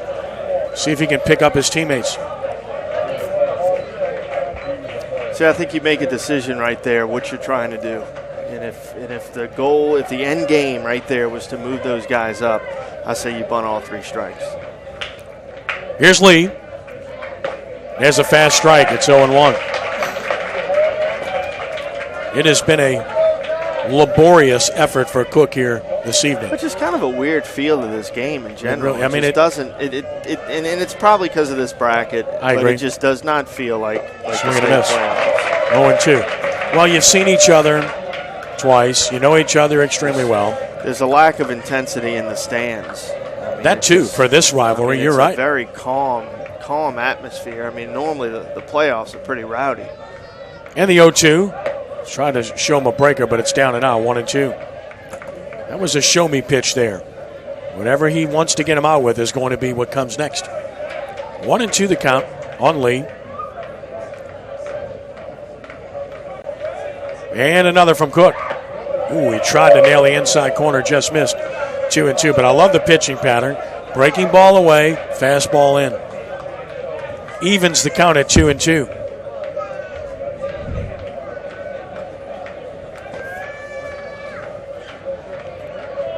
And another. And he's high. So now it's 3-2. So from being ahead of him, 0-2, it's 3-2 now. This becomes a pretty big pitch. Jesuit shows a pinch hitter on deck, by the way. It's Alex Watermeyer in the on-deck circle. 3 balls, 2 strikes, 2 on, 1 out. Payoff pitch. Ball 4, bases loaded. So here's the right description for Cook tonight. He's gettable. I mean, he is not as sharp as we've seen him this year, despite the 9 strikeouts. And that is now 6 walks issued by Cook and a hit batsman. How many chances can Jesuit get? Alex Watermeyer will bat for Syria. Joey Latino trying to find the hot stick. Somebody that can deliver here. Going to give Watermeyer the opportunity. Another situation, Jesuit had it earlier in the game. Bases loaded, less than 2 outs. Maybe their luck will be better this time around as they're trying to cut into this lead. And there's Nick Monica to the mound. That's another indication of how Cook's not sharp. He had him 0-2 and lost him. I mean, he had him set up. Jesuit bullpen continues busy with Chris Beebe, who's been throwing Matt Villa's heading down to start tossing a little bit in the Rummel pen. That's key because Villa figures to be their Game 2 starter. So, Game 1's a big deal in the 3-game series. To me, I mean, all you got to do is play 500 baseball after that. It's not. Yeah, it's not everything, but it's big. In particular, if you don't win with your best pitcher, because now and that's exactly what we're talking about here. Villa's now become Rummel's second starter, and now he's got to get ready in this situation because if you're Nick Monica, you know you can't let this get away when you're in this situation. And Alex Watermeyer is up in a big situation here. He's a .250 hitter with an RBI. Batted just 4 times on the season officially, 1 for 4. Catcher by trade. Bases loaded, 1 out.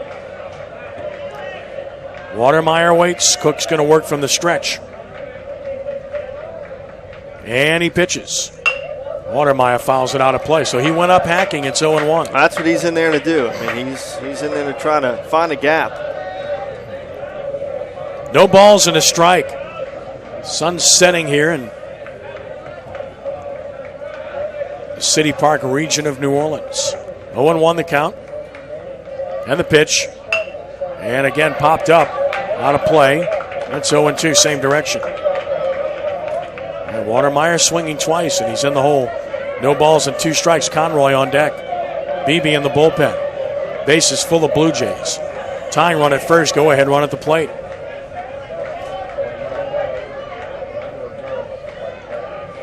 The 0-2. Breaking ball hit to left. Left fielder over toward the gap is there for the catch. Runner tags from third. He will score. And it's a 4-2 ball game. So Watermeyer comes off the bench. In particular, 0-2 in the count. Does an excellent job. Yeah, just to get that second run in. Make it a 4-2 game. You're inching your way back into it. So that takes one of those runs that Rummel just scored in the bottom of the 4th off the board. And we always talk about trying to erase those runs as quick as you can. Hunt Conroy singled to right in the 4th. He's 1 for 2. Now this would be real big if Conroy can deliver and you make it a 4-3 game. Runners first and second, 2 outs. And the pitch to Conroy. Up and away, ball 1. Inability of Cook to throw strikes consistently has built his pitch count to triple digits here. 1-0 the count. How long can he go? Here's the 1-0. Way outside and high, 2-0.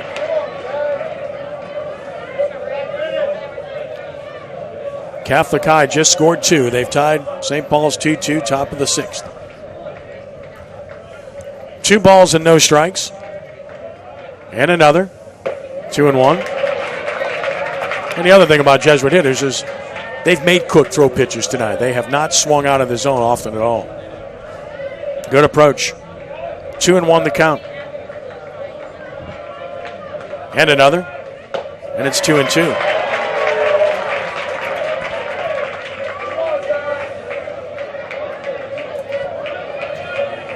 Two balls and 2 strikes, 2 on and 2 outs.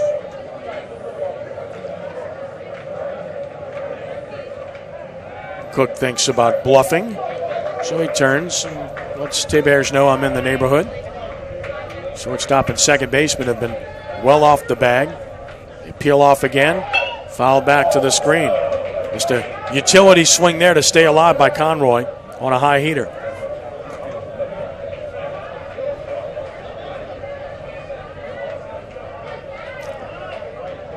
Holding at 2-2.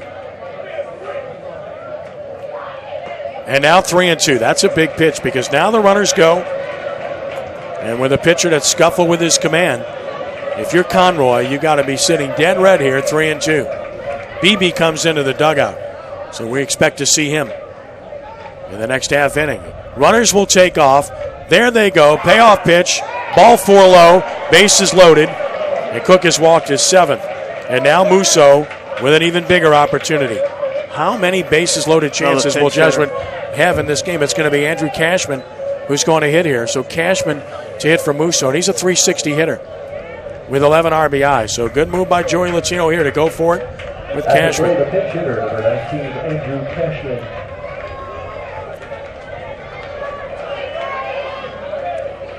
So here's Cashman. As mentioned, good hitter. Numbers reflect that. It's 3 walks in the inning. And now we'll get a runner at second base as well. Joey Latino pushing every button as Matt Alexander will run at second. For Lee. That's big because he's the tying run.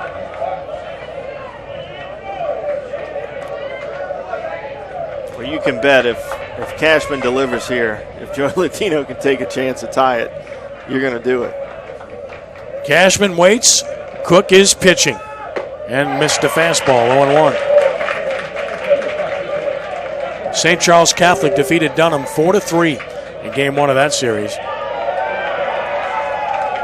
Wayne Stein's got the Comets rolling again. The Dunham's a good team.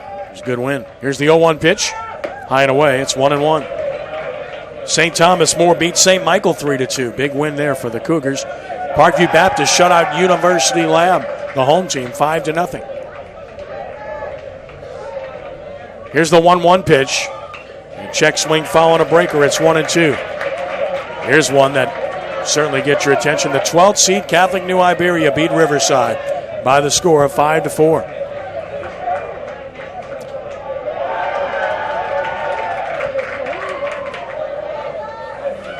One and two the count. Bases loaded. 2 outs. And another pitch from Cook. Swing and a miss. Breaking ball got Cashman. Inning over. Jesuit climbs closer with a run. They do it on 1 hit. No errors, 3 left. Jesuit has stranded 10 men as we go to the bottom of the 5th. It remains Rummel 4, Jesuit 2. You're watching the Division I quarterfinals here at SportsNola.com.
Bottom of the 5th, what has been a strange game. Rummel 4, Jesuit 2, Ken Trahan, Danny Reed. Because you look at the numbers on Cook, it's remarkable. Boy, I say, wow, he's overpowering. He's fanned 10 guys in 5 innings. That's true. But he's also walked 7 and hit a batter. And he's thrown 116 pitches in 5 innings. Man, that's a lot of pitches. That's a lot of pitches. I got to believe that Nick Monica's probably looking to go to Villa. And if you're Nick Monica, you're thinking, I think I need more. Absolutely. Evan Francione leads it off. never stopped scoring. And just missed hitting him. 1-0 the count as the new pitcher for Jesuit. This BB takes over for Davis Martin, who went 4 innings. Couldn't win the game. He could lose. Strike call, 1-1. A little bit of a sidearm look from BB, 3/4 arm. Makes it difficult on right-handers. Pick up the ball. BB, 3-2 and a 3.23 earned run average on the year. Francione waits for the 1-1. Here it is. Changed up and he hit it a long way to left, but pulled it toward the line. Left fielder on the run is there. Almost overran it. Torrey made the catch for out number 1. Francione got out in front of it, got it off the end of the bat. I really believe, Ken, that this wind is playing a factor today. I mean, those flags are still blowing hard, and that ball was up in the air a while. I think it's just the ball's getting pushed on these outfielders, and it's happening very late. It's happening as the ball descends, and it's making the plays difficult in the outfield. Toward third, Conroy guns him. So quickly 2 outs, ball retired for the first time. This is what the doctor ordered if you're Jesuit. They try to get a quick one, get back in the dugout. You just made it 4-2. Number 11, third baseman, Charlie Beck. So here's Charlie Beck, who struck out, walked, and scored. Got a note here. I want to pass something along here as we speak. Pitch on the way. That's high for ball 1. Rivers recruits. Those who have been around watching Rummel games this year know he's a young man that's in a wheelchair that's kind of their team manager. Not able to be here tonight. Ill, and our prayers are with him and his family. Sorry you couldn't be here tonight. Get well soon and hope you're enjoying the game. Slicing towards second. Booted. Recovered. Throws. Safe. So the third error by Jesuit. It's just not been a pretty game. These are 2 teams that are simply better than they've played tonight. One of the things in baseball, and it's, in basketball, momentum's very obvious. In football, it can be very obvious. In baseball, there's a big momentum factor. And, Jesuit had just made it 4-2. They were moving along pretty well in this inning. You get an easy ground ball there, and you kick it, and it just kind of takes the wind out of your sails. Strike call to LeBlanc, 0-1. So important to play good defense and keep that energy and keep that momentum in a game when you have it. Jesuit bullpen busy again. Throw to first, runner back. Might be Christian Hess down there, who looks so good against Rummel in the Jesuit win against the Raiders this year. Here's the 0-1 pitch. Off-speed rip to right. Into the corner. That is a foul ball. That would have played it a run. LeBlanc hooked it foul. Just a loud foul, and it's 0-2. That's why, you've got to make, when you have the opportunity to make plays, you got to make the plays. You just got to do it. Championship teams make those plays. They get themselves right back in the dugout. They keep feeling good about themselves. They string the positive things together.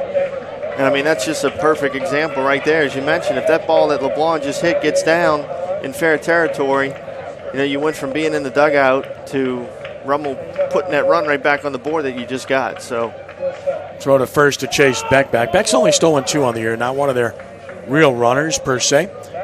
Zachary continues to lead North Shore 2-0, bottom of the 4th in 5A in the quarterfinals.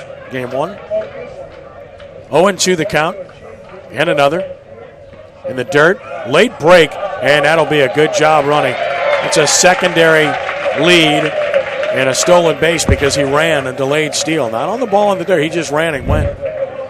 So Beck is at second. Now a base hit could plate him. That's why it's important. Kind of caught Serio off guard. Ball was down, but he kind of hurried to try to grab it and could not. Well, delay steal, if it's executed right, it can be really tough to see. A lot of times the first baseman never sees it. You'll delay steal on a team, and the coaches will start yelling at the first baseman, hey, why didn't you say anything? He didn't see it. If you execute a delay steal the right way, it's very difficult. Ball out in front of that pitch. Hacks it foul, right side, and out of play. So it holds 0-2. Sure looks like he's going to pull the ball, doesn't he? All indications. Holding 0-2.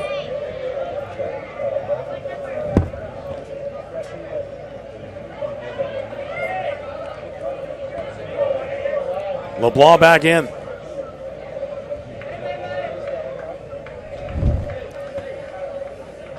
Beck with his lead and breaker. What another nice play by Sirio. How many times have we said that? It's 2-2. Again, what you love about him is the way he's athletic and shifts his weight. He's in front of everything. You never see him reaching for anything, do you? Never.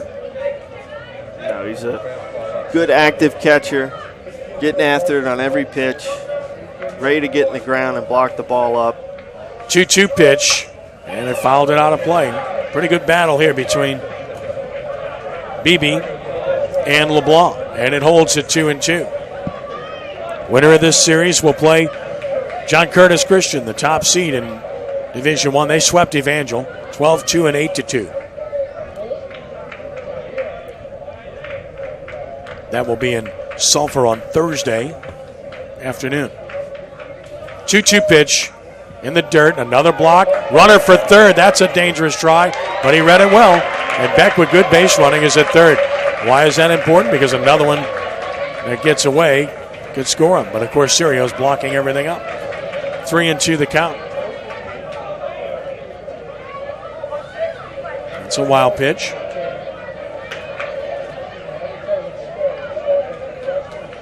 Three balls and two strikes. Payoff pitch to LeBlanc. Swinging a ground ball to second. And a boot. And Rummel takes a 5-2 lead. Tay-Bears doesn't handle it. That's going to be the fourth error for Jesuit in the game. Jesuit just not looking overly inspired this afternoon. I mean, that's two pretty easy ground ball plays that Tay-Bears has not been able to make a play on this inning. And that run that you just got back to make it 4-2 and make yourself feel like you were trying to inch your way back into the game, you just gave it right back to them. Especially important since you don't figure Cook's going to be out there much longer. Here's Denny's, who had the big hit of the game for Rummel. A 2-run double in the fourth. He's 1 for 2. Missed inside. Beebe did 1-0. And Beebe has done nothing to hurt himself. He's done his job. I was getting ready to say that same exact thing, that Beebe came in relief for you and really did everything you could ask for, getting ground balls on your infield. There's another one to third. Throw across the diamond is low, and it's wide. Runner for third. He'll stop there. So it ends up being first and third, 2 outs, and that's 5 errors for the Blue Jays. And how often do you say that about a Jesuit baseball team? Good defense is a hallmark of Jesuit baseball over the years, and this is not a very good performance. 5 errors on the scoreboard. Patrick Meehan will run for Denny's at first. And now Cade Rivera, who's batted twice, struck out looking twice, but that was against the left-hander, Martin.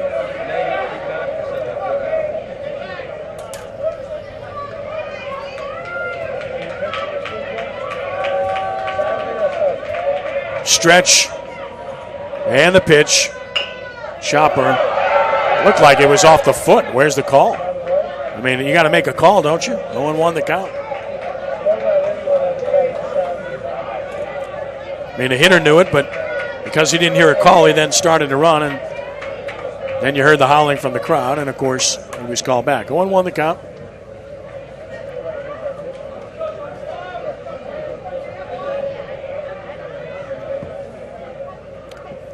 Runners away from the corners. Got him. Picked him off by a mile. Boy, what a terrible. I mean, this has just been hard to watch, hasn't it? I mean, you just took yourself out of the inning, and not even close. Rummel gets a run on no hits, 2 errors, 1 left. They've stranded 5 after 5. Raiders 5, Blue Jays 2. This is the Division I quarterfinals at sportsnola.com.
shortstop, number 12. On to the sixth inning. Raiders 5 and the Blue Jays 2. Ken Trahan, Danny Ream, Zach Cook on the mound with 116 pitches, pitching to the top of the order. Villa is throwing with a purpose in the bullpen. Ray has been on all 3 times, and he took a strike. Ray has walked, singled, an infield hit that plated a run, and he was passed intentionally in the 4th. Top of the order for the Blue Jays in the 6th. 0-1. Just missed the inside edge, 1-1. Ray kind of leaning out over the plate there. That was a pretty good pitch. 1-1 the count. Starts with that open stance, but he closes up. Here it comes. And it's a fly ball to right. Now again, the wind's working on it. It's carrying, and they're not going to catch that. Nope. That's off the wall. Ray to second as a double. Now he's on his way to third. Here's the throw. He is going to be there safely with a leadoff triple in the 6th inning. Nick Ray getting it done. Here come the Blue Jays.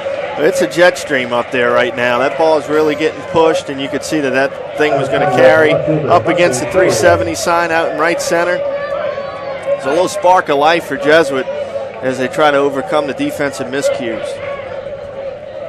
And now Michael Torrey, who has reached on an error, flied out, grounded out. Cook's going to work from the stretch, and you wonder how long Cook is for the game at this stage. There's a smash up the middle, a base hit, and it's a 5-3 ball game as Torrey singles home the run. Jesuit will have the tying run at the plate with nobody out. Torrey with his 13th RBI of the year. And here comes Nick Monica, and that might do it. Yeah, I think that's going to be it for Cook. He's over 120 pitch mark now, and Jesuit's got a little life here. Well, I tell you what, how big is it now, that run that Jesuit just gave Rummel gigantic. Back? Man. 5 innings plus for Cook. Could win, cannot lose. He departs, not one of his sharper efforts. But as always, this young man competes like nobody. I mean, he's just a tremendous competitor. Departs, and the freshman Matt Villa will be trusted with the game. He's actually got yeah, here comes Villa. Franklin was joking around like he was going to get on the bump. Well, now you got to expect Cook's going to play short, so they're going to move people around. That's what's going to happen. Cook's going to go to short. Looks like LeBlanc's going to go to the outfield to keep him in the lineup, right? And then you're going to have Franklin likely at second, I would think, as Matt Villa takes over for the Raiders in the 6th with a 2-run lead.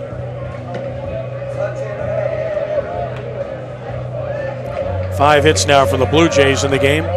Can't close the book on Cook yet. And one of those strange outings. 7 walks, a hit batsman, a wild pitch, but 10 strikeouts. And now Matt Villa, yet another one of the Kitty Corps. Freshman pitcher in for the Raiders. Villa on the year. Record is 3-2. Earned run average 2.86. He has 2 saves. This is a save opportunity. 36 2/3 innings pitched, 31 hits, 20 runs, 15 earned. He's walked 10. He struck out 37, and he's hit 4 batters. So pretty good control for Villa. He has a good breaking ball. We've seen that every time we've seen him pitch. And he did pitch against Jesuit in Game 2 of the series during the regular season. Started off gangbusters in that game. That's a game Lacoste couldn't get out of the first. Lacoste went 1/3 of an inning, and Villa had to come in. He struck out 5 in 3 innings, but Jesuit got to him for 3 earned runs. Second time through the lineup in that game. So Franklin plays second, as mentioned. Cook goes to short.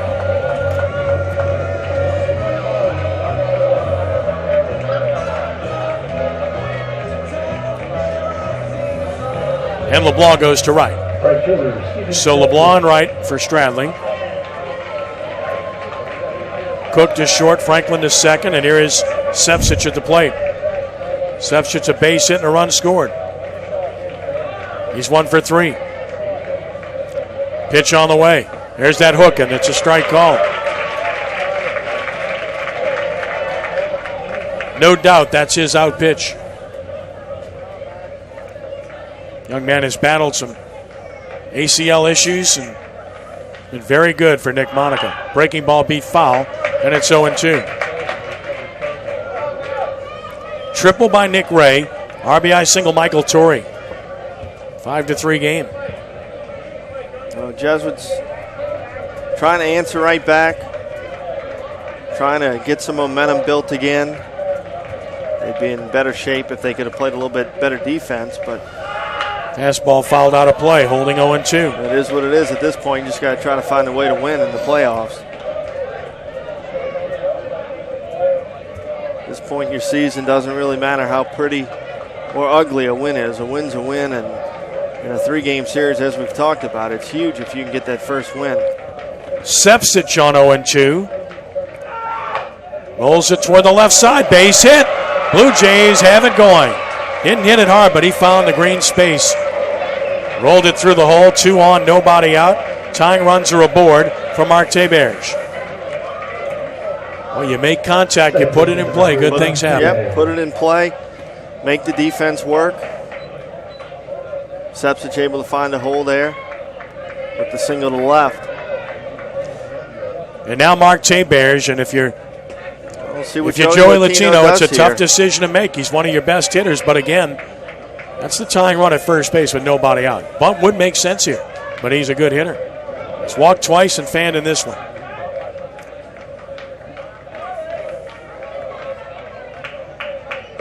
Down a ball, 1-0. Well, that's the thing. If you're going to bunt, as a coach, you always have to be looking ahead. If I take the bat out of this hitter's hand, who has to get the hit? Right.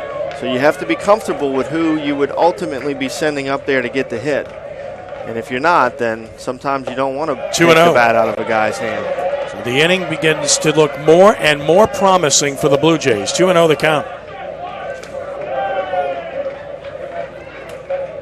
They've had runners all over the bases in this game. 2-0. Called a ball, 3-0. A pitch away from loading him up with nobody out. Again, that was the thing when Cook's pitch count got elevated. As we said early in the game, it would be a factor, and he could only go 5. And now you've got to trust a freshman. That's why that 30-pitch first inning was huge, even though it was the first inning. Now you're seeing the effects of it. Strike called, it's 3-1. And a 33-pitch 5th inning that really did him in. Even though he got out of it with only 1 run, that's what really did him in. Over 60 pitches in just 2 innings. Yeah, 63, yeah. Yep. 3-1 on Theberge. 63 pitches to get 6 outs. Not a good equation. And he went around it. He went around. It's a good call. It's 3-2. If he would have made contact, it would have been a double. 3-2 the count. Bat was out in front of the plate. Yeah. Surprised it went to appeal. 3 balls, 2 strikes, 2 on, nobody out. Theberge will compose himself and get back in, making Villa wait. No action in either bullpen. This one belongs to Villa and Beebe. Payoff pitch. Backdoor breaking ball struck him out. Boy, that's a big pitch and a big sequence. Theberge has just been thrown out of the game.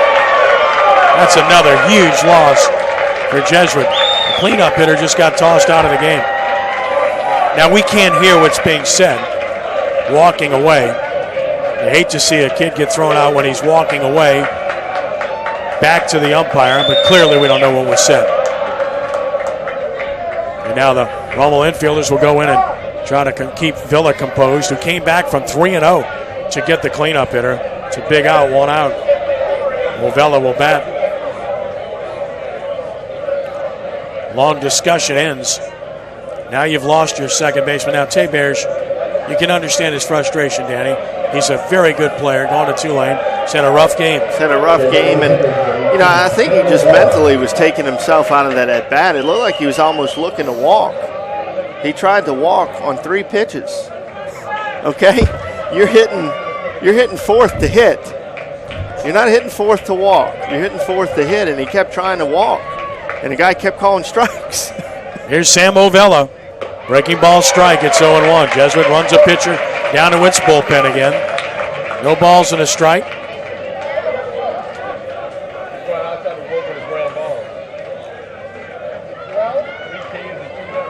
It's Caden Connect. Looks like he's going to throw for Jesuit. Swing and miss, 0-2. Ovella's bat has just looked really slow today. I don't know if he's not seeing it well or what it is, but it just seems like the bat is just lagging through the zone. No balls and 2 strikes. 2 on and 1 out. Villa ready. And pitching. In the dirt. Nice block by Denny's. 1-2 the count. Both coaches smiling, knowing they've got these catchers for quite some time. A ball and 2 strikes. Of course, Denny's can be a very good pitcher too, so that's a dilemma. Here it is. Breaker down. Good take by Ovella. 2-2. The pitch he's had the trouble with in this game has been the fastball, but Villa's best pitch is the breaking ball. 2-2 the count.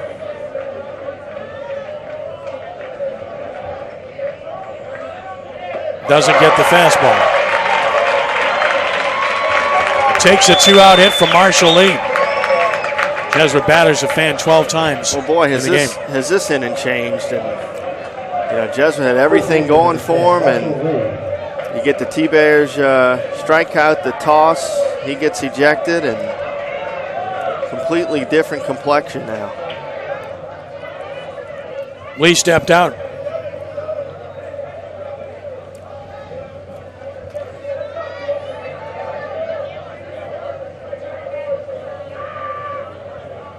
Pitch way high outside.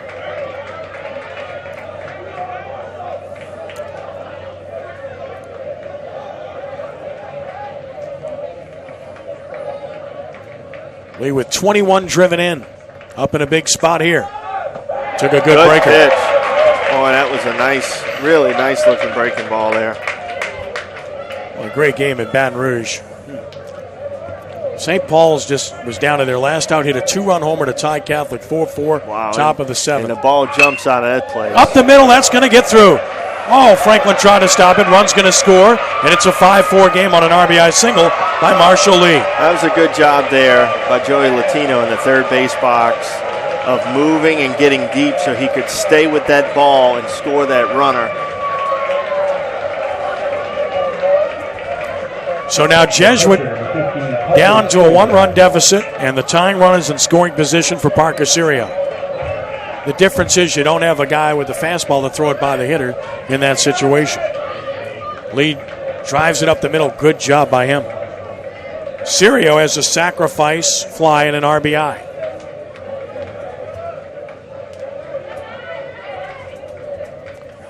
Breaking ball down, 1-0. What is the high school rule on an ejection? Is T-Bears out for the next game? I don't know. To be honest with you, I have to check.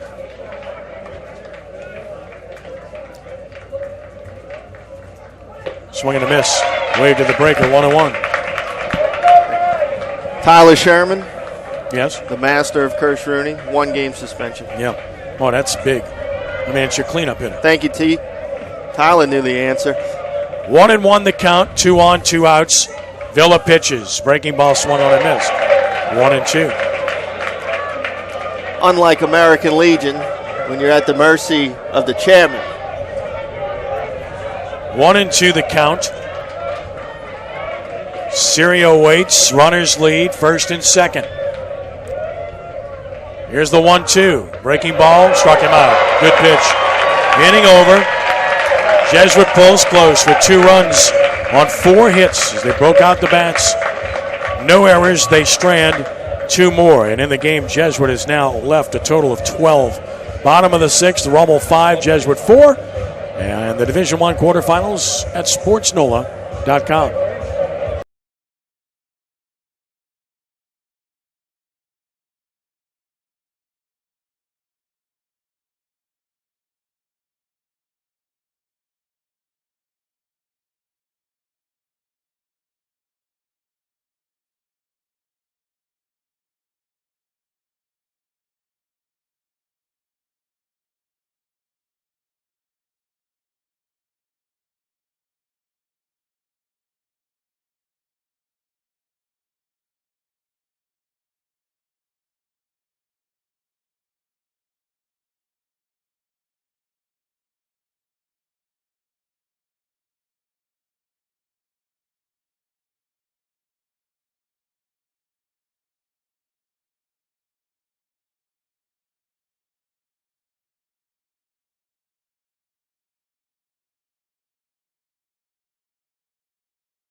Bottom of the 6th arrives. Ken Trahan, Danny Ream. It is Rummel 5, Jesuit 4. And here in the bottom of the 6th, Cade Rivera will lead it off. He was up there when Meehan got picked off to end the last half inning. Jesuit has had just a ton of opportunities, although Rummel's lost 2 runners on the bases as well, and they've missed a few chances. Rivera's batted twice, fanned twice, back up there to start the bottom of the 6th against Chris Beebe. 1-0. Now, the other thing about what Jesuit just did in that half inning, they assure that they'll flip the order. Nick Ray's going to bat in the 7th inning. Strike called, it's 1-1. And that's huge. 1 ball and 1 strike. And another. It's 2-1. Second baseman is now Michael Torrey for Jesuit. They've made changes because of the ejection. 2-1. He hits it in the center. Rivera hit it hard, base hit. Well, they've been telling me all year this kid's really good. He's on with a leadoff single here in the 6th inning. Only the 4th hit of the game for the Raiders. Left fielder for Jesuit now is Mac Miller. So it's Mac Miller playing left field, and Torrey is at second base. And now if you're Nick Monica, how do you play this with Franklin at the plate? Well, you'd love to get to 6 because you take the sacrifice bunt out of play for Jesuit in the top of the 7th, and he is going to square. Jesuit picks off the first to see if he would show it, and he did. He did. Franklin had the sacrifice fly. Good at bat in the 4th. He's also flying out.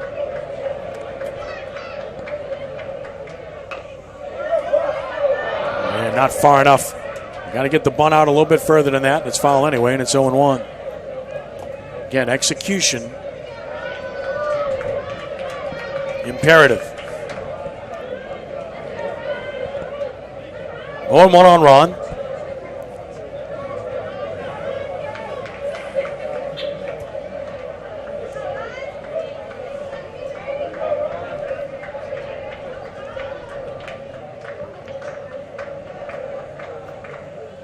And again, pushed it foul first base side.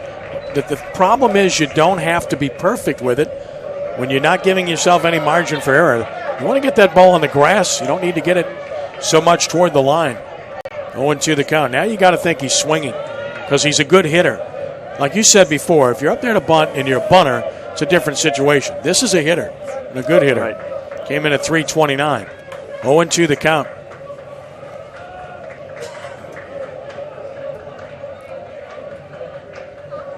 Beebe takes a long look at Rivera, and he'll gun it over there. Rivera's done a lot of running this year, as we noted. He's a courtesy runner. Just a familiar position for him. He's stolen 6 bags in as many attempts.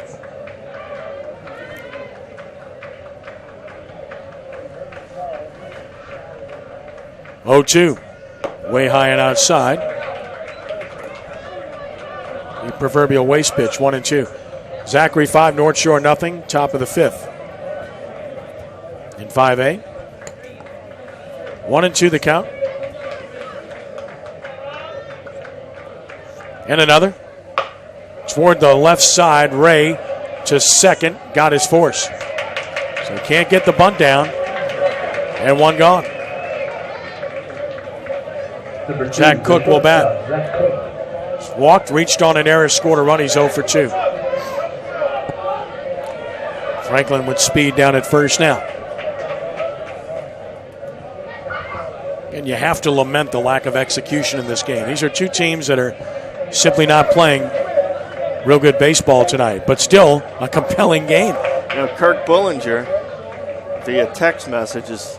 Swing and a miss. Delayed steal, and a beautiful job by Franklin. I mean, that's a really good job. That's how you execute a delayed steal. Delayed steal. They've done a nice job of that. But Kirk Bullinger's telling me via text right now, we'll see what happens, but he's saying that if a player isn't ejected for fighting, which that wasn't, that T-Bears can take an online course and be able to play in the next game. Take an online course. So he'll be working hard overnight. He'll be up late. We'll see what happens. Is it a 1-game suspension? Or can you take an online course because it was not an ejection for fighting? Fisted towards short. Ray collects it, checks the runner, guns, out at first on a close play. And he looked out to me. 2 gone. Now, Ray checked the runner. When you do that, with Cook running, it's going to make it a close play, and it surely was. But it worked out well for Ray. He did his job well. Now it takes a 2-out hit from Lacoste, who 3 times has hit the ball straight up in the air to Nick Ray. That's not his game at all. So here's Lacoste.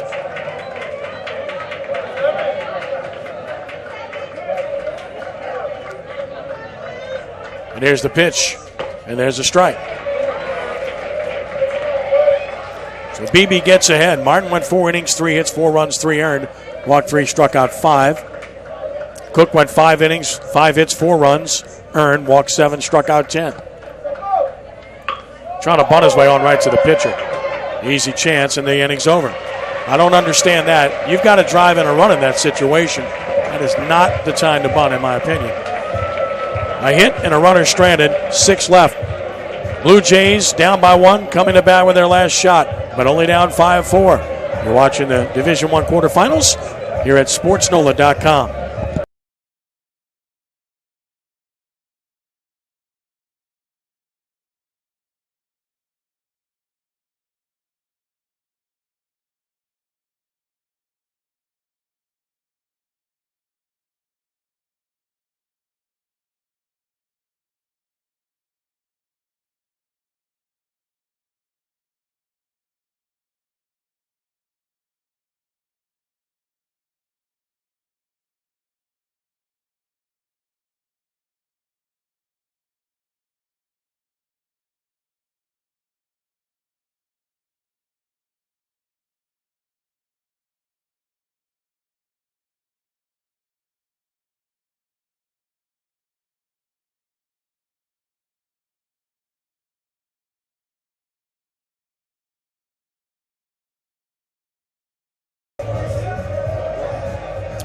Last chance for the Blue Jays. They trail 5-4 to Rummel as we go to the top of the 7th. It's going to be Hunt Conroy, to be followed by Bryce Musso, and then Nick Ray against Matt Villa. Came on in the last half inning, gave up 2 hits. The runs were charged to Zach Cook. Now Villa trying to preserve a 1-run lead. Conroy singled and walked. He's 1 for 2. He's had a good night. Pitches on the way. And that is a strike call. No balls and a strike to Conroy. Villa delivers another. Breaking ball over but high, 1-1. All right, I have confirmation. Okay. Ed Daniels got on the phone with Shane Rigdon. Right. There is an online course that he can go. complete. And when he completes it, he gets to print a certificate, and he has to bring it to the ballpark with him, and he can play in the next game. So he'll be up late. 3 straight breaking balls, and it's 2-1 to Hunt Conroy.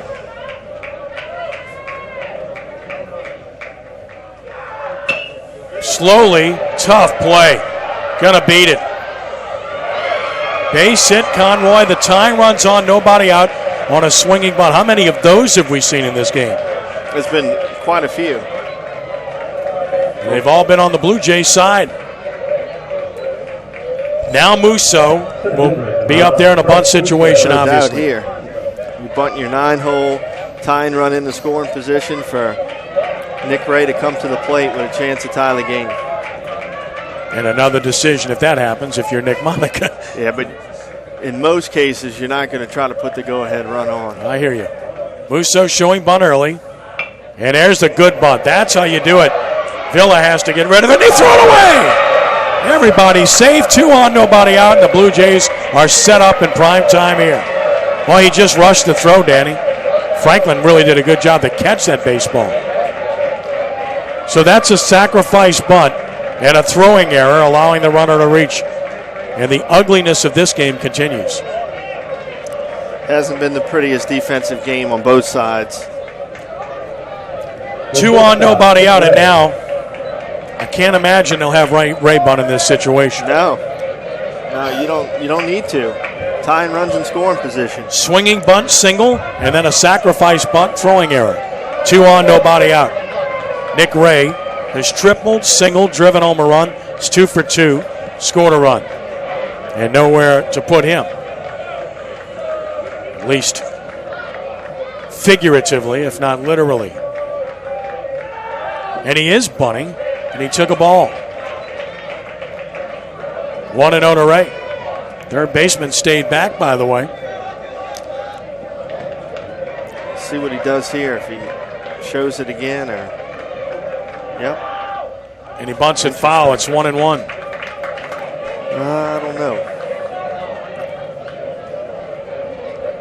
1 ball and 1 strike, 2 on and no outs. Jesuit the tying run at second and the go-ahead run at first. In a 5-4 game, Rummel clinging to the lead. On 1-1. Villa delivers high, 2-1. The old saying, if he's trying to give you an out, make sure you take it, which means throw the ball in the strike zone. 2-1 the count. He's a breaking ball pitcher, and that's what we've seen. Fastball here went around 2-2. Jesuit has not looked very good trying to bunt the baseball tonight. Well, this might be the best thing that could have happened to him. Now Ray is going to have to swing 2-2.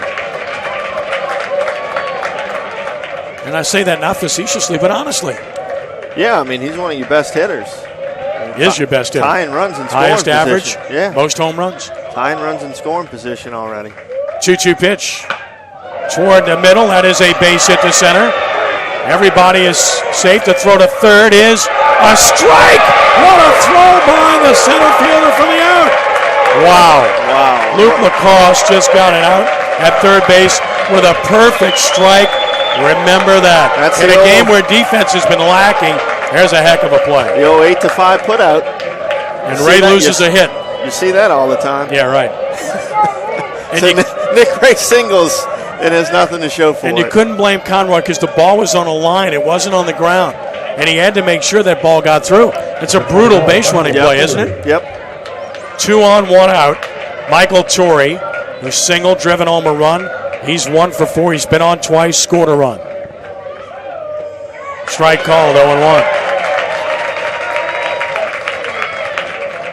What a weird game this has been. It's been strange. There's been no flow to it whatsoever. Who knows what's left to see, huh? Nothing would surprise me. Stepped off.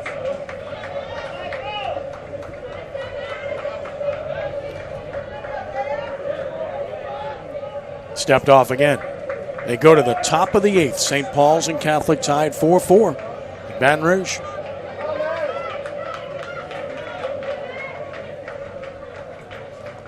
Oh, 0-1 the count on Torrey. Villa brings it. Bounced it. Want to stop by Denny's. And now they got the runner hung up. Throw to second. He's safe. Waited too long. If you're the catcher, you got to run at him, don't you? In that situation? Or did he wait too long to throw it? What do you do in that situation? I don't know if he was off far enough to be able to run.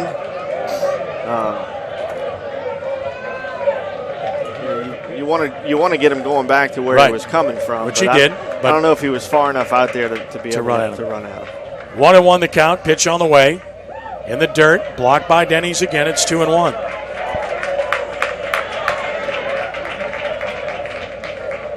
An infield roller for a single by Conroy. Sacrifice bunt Musso reached on a throwing error. Nick Ray hits one in the center field. Can't call it a hit. Runner got thrown out at third. 2 on, 1 out. 2-1 the count.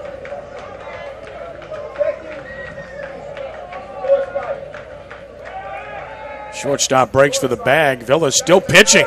And a foul. I mean, look at Cook. He's saying, hey, Cook's throwing his arms up. He's standing on second base, and Villa pitched. Wow. We've seen it all, haven't we? Now, I know that's a freshman on the mound, but he's been out there in big situations. Mm-hmm. He has 2 saves this year. He's won 3 games. Yeah, if that shortstop's standing on top of the base and you don't pick, you either got to let him get back or just step off and reset. 2-2 the count.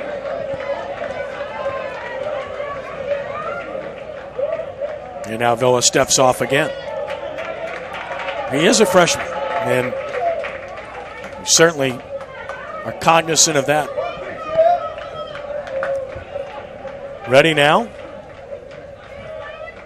2-2 to Torrey. Ball 3, not close. So now 3-2. This becomes easily the biggest pitch of the game with a Tulane signee on deck in Steven Sepsich. who's, by the way, had 2 straight hits. 3-2 the count. This is your pitch of the game. Runners lead. Payoff pitch, Villa. Struck him out swinging, 2 outs.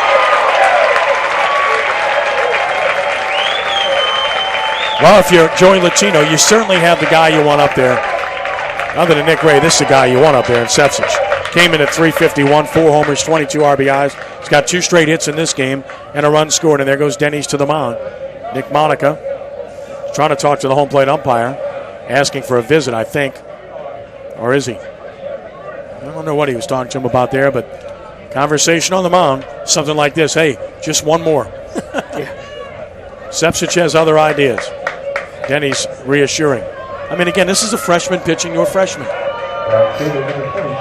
Even though you got a veteran team at Rummel, you got Rivera, you got Denny's, you got Villa playing key roles for this team. That's a lot of young players in the lineup. So here's Sepsic, game on the line. 2 on, 2 outs. If you need a guy up there, Sepsic is one of the ones you want. No doubt. Pitch on the way. Breaking ball just missed inside edge. 1-0.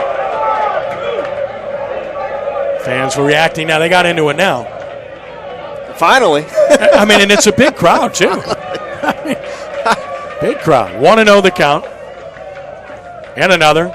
Fastball fouled, and it's over toward the Jesuit dugout. 1-1. New ball for Villa. I don't know. No full moon tonight last time I checked. A ball and a strike. Runners lead away. Stretch Villa. Pitch to Sepsic. And a base hit to right. Could tie it. Gonna have a play at the plate. Here's the throw by LeBlanc. Cut off. Delayed. We're tied. At 5-5 on an RBI single by Steven Sepsic. You talk about clutch. Well, that was the guy you wanted in there. Like we just said, Tulane signee. He was seeing the ball well. Already had a couple hits under his belt tonight. And what a clutch at bat right there by and Wild.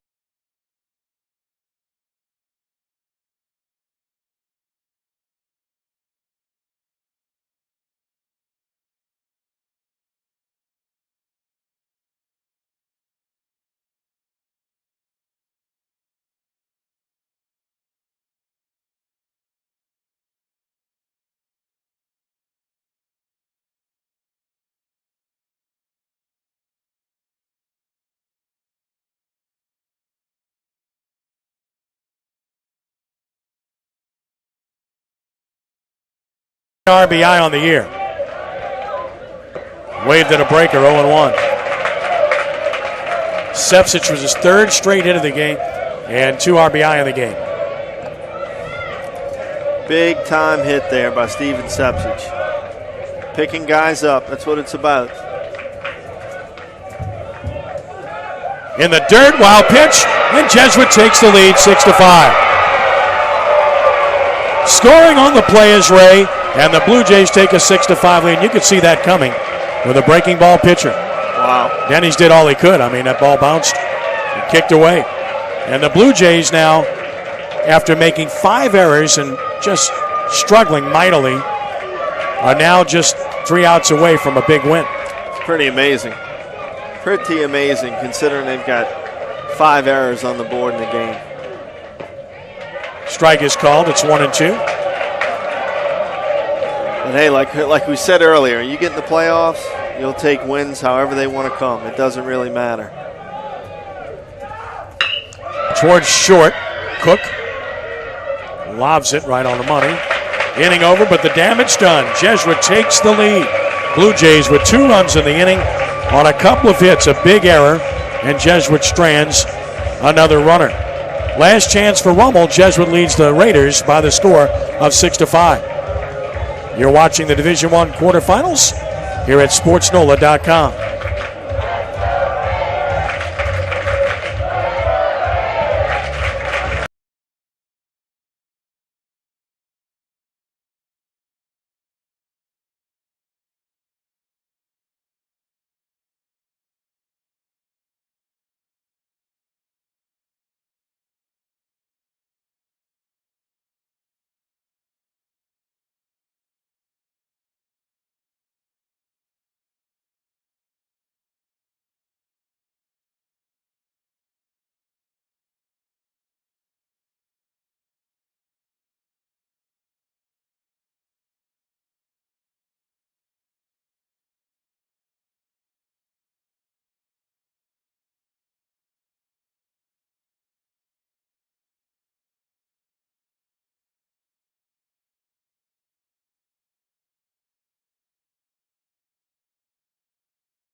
Last chance for Rummel. They trail Jesuit 6-5. Ken Trahan, Danny Ream, and it's Evan Francione, Lyle Ball, and Charlie Beck for the Raiders here in the bottom of the 7th inning against Chris Beebe, who has a win in his sights now. And he's really pitched well since coming out of the bullpen. Missed inside 1-0. Remember, the only run he gave up were a couple of errors. Francione is 0 for 2 rather. He's walked, reached on an error.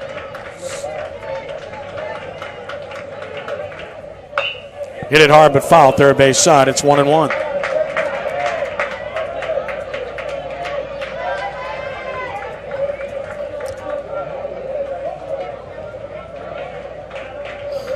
Well, you're trying to get this first out here.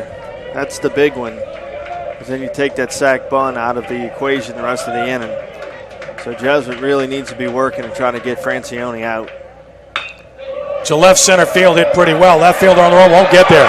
Francione is going to end up in scoring position with nobody out. Double, yep. That's huge. That is huge. Oh, it's great to see guys stepping up like this. I mean, this is what the playoffs are supposed to be about. You know, heroes are made at this point in the season. So you had Sepsic picking Jesuit up. Francione trying to pick the Raiders up, as looks like Joey Latino might make a move to the pen to bring in a new arm there to match up with Ball.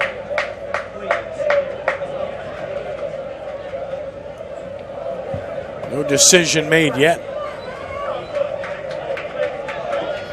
In the bullpen, it is Todd Crabtree, and he's going to get the call. So BB will leave after 2 innings plus. Did a good job. Well, actually, they're going to go to Christian Hess. Hess had been throwing. Crabtree still in the bullpen. Well, I mentioned Hess really pitched great against Rummel in the second game, which Jesuit won this year against Rummel. Came out of the bullpen and just pitched really well. 4 shutout innings in that game to stem the tide. He's coming into an action-packed spot right here. Man on second, nobody out. Lyle Ball ready to come to the plate.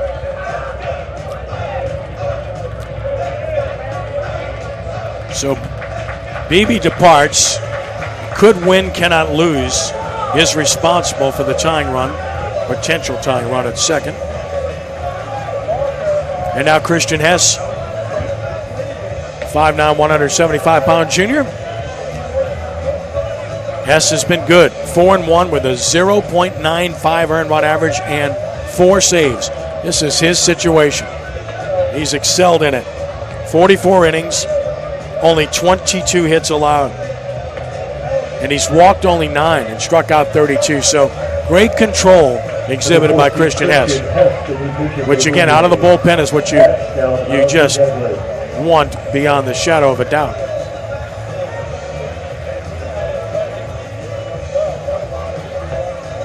So Hess taking his warm-up tosses.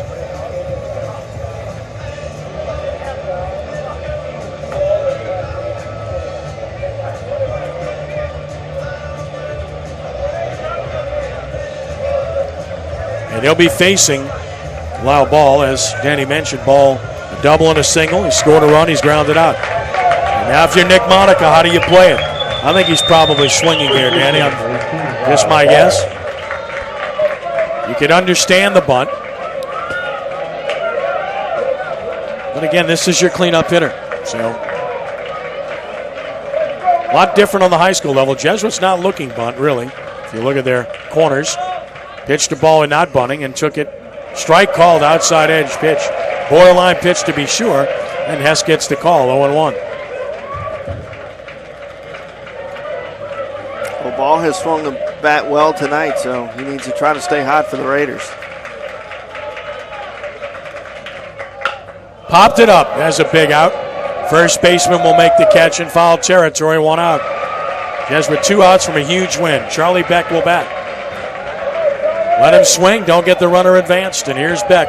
He's walked, reached on an error, scored. He's 0 for 2 with 2 runs scored officially.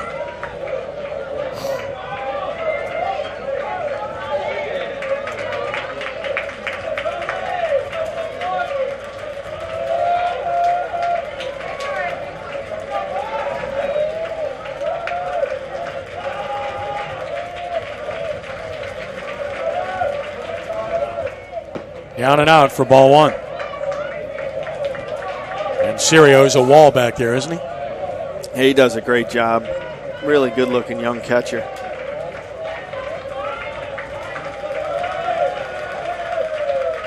WHNO. Breaking ball and a good one for a strike from Hess. Evens it with Beck at 1-1.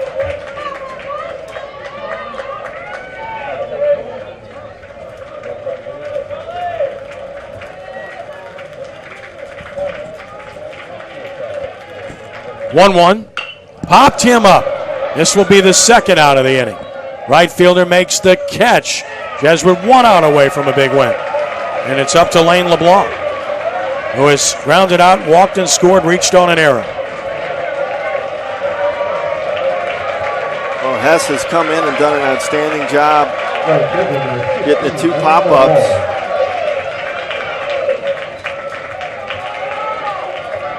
And that's exactly what you're looking for when you go to the pen, a guy coming in and getting outs. Last chance for Rummel is LeBlanc. 2 outs to pitch. In the dirt. Runner breaks for third. Smart move not to throw it by Sirio. Again, I'm so impressed with this kid. I mean, if he tries to pick that ball and hurry, what can happen? 1-0 the count. And give credit to Francione as well with the base runner. Wild pitch officially.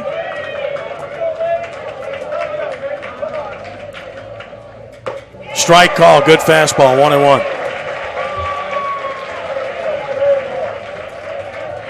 Well, Sirio's really got to be on his toes. He's done a great job all night, but no bigger situation than this with a tie and run 90 feet away. LeBlanc waits, here it is. And a swing and a line drive, base hit, center field, LeBlanc's tied the game. At 6-6, what a clutch hit for LeBlanc. Now we're getting it going. Now they're playing like we thought they'd play, right? Now it's starting to feel like it means something. Oh, boy. Clutch hit by Sepsic, clutch hit by LeBlanc. We're tied again. Potential winning run is aboard. Jackson Denny's bats, and he's doubled home 2. Reached on an error, 1 for 3. Well, it was a fastball that Hess left out over the plate, and LeBlanc really kind of got around it and yanked it and pulled it out in the right center. Missing for a ball, 1-0.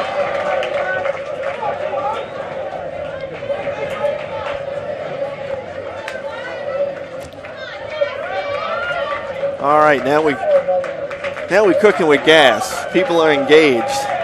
We got a little atmosphere going now. I love it. This feels more like Jesuit Rummel, right. Doesn't it? Yeah, it feels like you're trying to get the sulfur.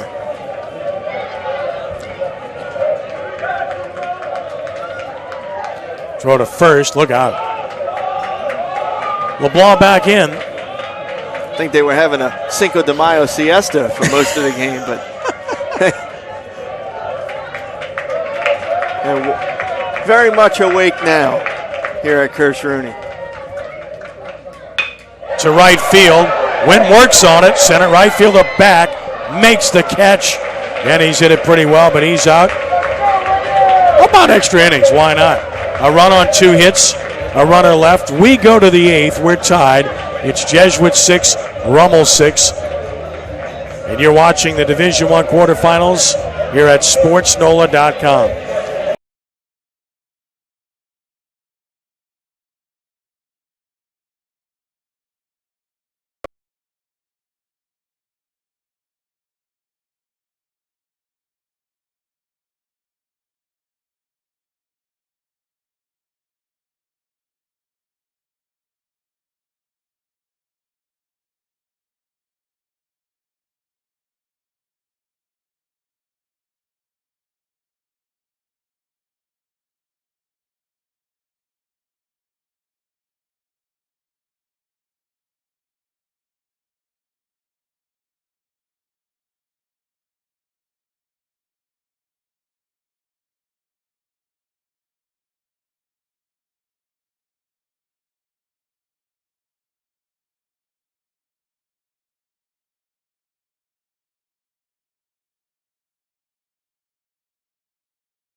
Oh, we've seen pretty much everything there is to see, but we're going to see some more. We go to the 8th inning, tied 6-6. Jesuit 6 runs, 9 hits, 5 errors for the Blue Jays, and 13 left on base. Rummel 6 runs, 6 hits, 2 errors. Raiders have stranded 7. Samuel Vela leads it off, to be followed by Marshall Lee and Parker Serio against Matt Villa, who's had a struggle on his hands and pitches into his 3rd inning. In relief of Zach Cook, brings it to Ovella. Corks a base hit to left. Well, again, Ovella struggled with the fastball, but he got an off-speed curveball, and he left it in and over the plate. And a base hit, Ovella. So we'll get a courtesy runner or pinch runner. Well, he's a DH. So you're going to get Sean Sagers to run at first. Sagers runs at first. Number 4, Sean Sagers, the runner at first base.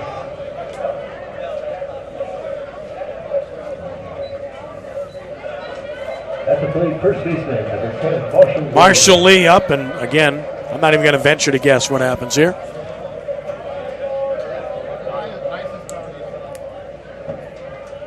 He is squaring. Bunts it back to the screen, 0-1. Remember, the bunt that they got down in the 7th paid huge dividends. Yeah. Got to get the bunts on the ground. St. Paul's and Catholic tied 4-4, top of the 9th. So we're not the only extra inning game working tonight. On the select side, foul back on another bunt, 0-2. Got to get the bunts on the ground. That's the only way you can move runners. Jesuit has really struggled with that tonight. Zachary 6, North Shore 1, top of the 7th. Last chance for the Panthers in that one. Swing and a miss. Got him. Couldn't get the bunt down. Struck out swinging, 1 out. Breaking ball got him. Parker Serio will bat. Serio is 0 for 3. He's fanned 3 times. He's sure been good behind the plate. Extra innings of a tie game. You're called upon the bunt. You got to get it done. I mean, there's just there's no way around it there. You've got to advance that runner. So important there. I mean, now, the same thing happened early in the game when they couldn't do it. You've got the double play set up for Rummel now. Serio rolls it foul to the Rummel dugout. It's 0-1. See if Joey Latino might pick a spot to try to steal a base to get the go-ahead run in the scoring position and take the double play out of order. Once you couldn't get him over with the sack bunt, that's really the next thing to look at. No balls and a strike. Serio back in.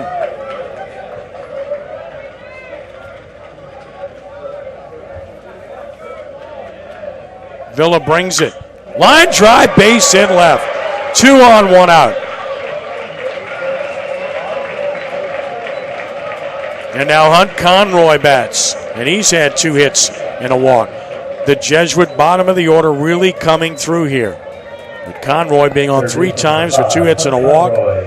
Big hit by Serio. Number 22, Colin Miller, running the first base for Jesuit. And we get another runner at first for Jesuit. As the Blue Jays will run Colin Miller at first base.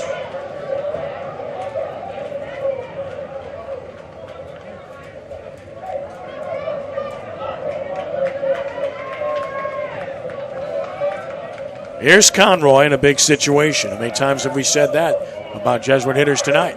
Strike called, 0-1. Jesuit, having faced Villa earlier this year, they know the breaking ball is his pitch, and they've done a really good job of handling it. 0-1 the count. And another. Strike 2 call. Well, the interesting thing, too, you mentioned earlier that Villa could have potentially been a starter in one of these games, and that's pretty much off the table It's now. done. He's very well probably done for the series either way with the amount of pitches he's thrown. 0-2. Look out, foul, third base side. Left that breaking ball in again. Inner port over the plate. That's a bad spot to put it. When you're 0-2, you want to bury that thing down and out, don't you? Absolutely. Holding 0-2.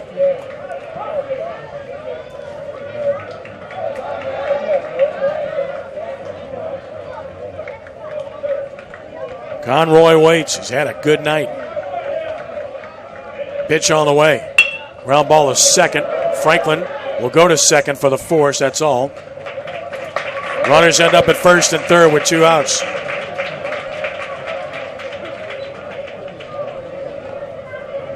And Jesuit will have Bryce Musso at the plate. And I know there's 2 outs, but you can't totally discount the bunt. Remember, he laid down the big bunt in the last inning, which led to Jesuit taking the lead. And he can run. And then the other part you have to think about is, remember, it's a breaking ball pitcher. Their runner at third, and it was a wild pitch that scored the go-ahead run for Jesuit in the 7th inning. So a lot of moving parts here. And what do you do if the runner runs at first? I think you let him go, don't you?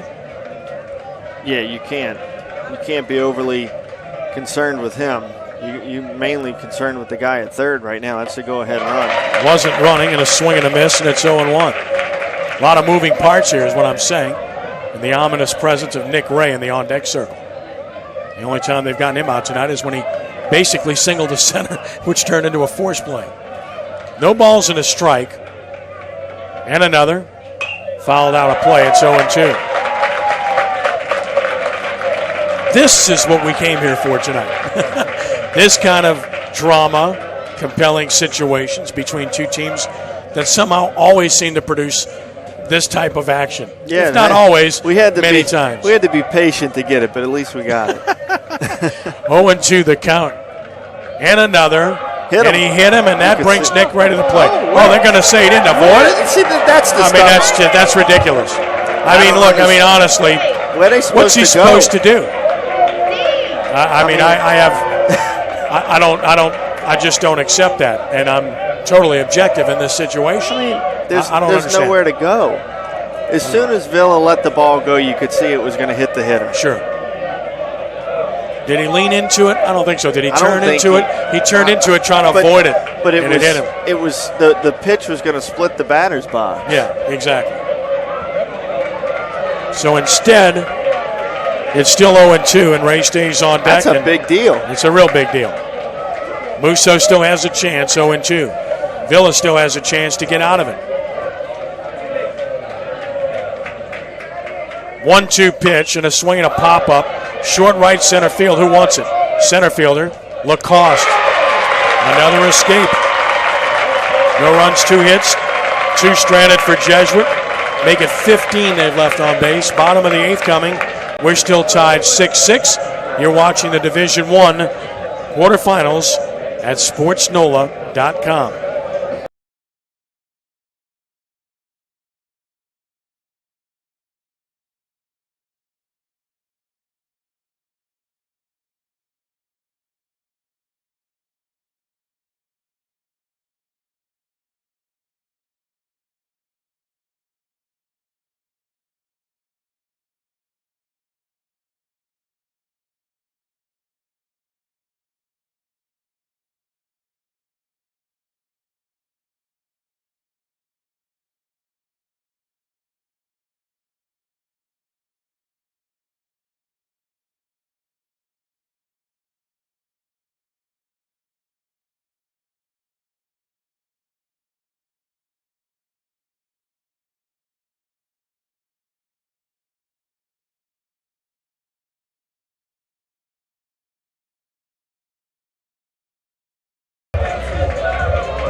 Bottom of the 8th inning, we're tied 6-6. Ken Trahan, Danny Ream, Cade Rivera, Ron Franklin, and Zach Cook against Christian Hess. In the bottom of this 8th inning, Chris Beebe went 2 innings, 2 hits. While he was out there, allowed the 1 run. 2 runs, 1 earned, I should say. Strike called to Rivera, who has a base hit. He's 1 for 3.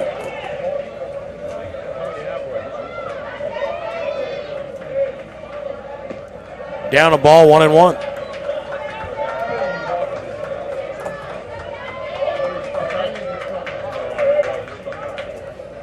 Good breaking ball. It's 1-2.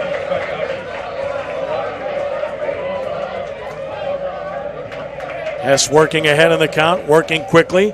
Here's the 1-2. Outside with a fastball, 2-2.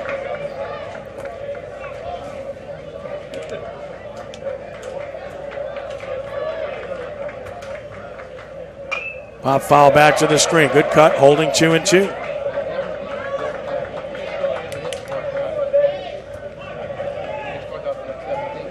Rummel had a 4-1 lead, couldn't hold it.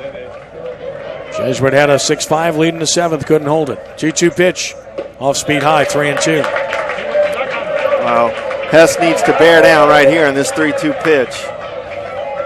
Don't want to walk the leadoff guy in a 6-6 game in extra innings. And the payoff pitch to Rivera, and strike 3 call, 1 out. Fastball at the knees, got him looking. Rivera retired, big out for Hess. And now Ron Franklin is flied out, has a sacrifice fly to an RBI, and then grounded into a fielder's choice. Big pitch there by Hess. Big pitch.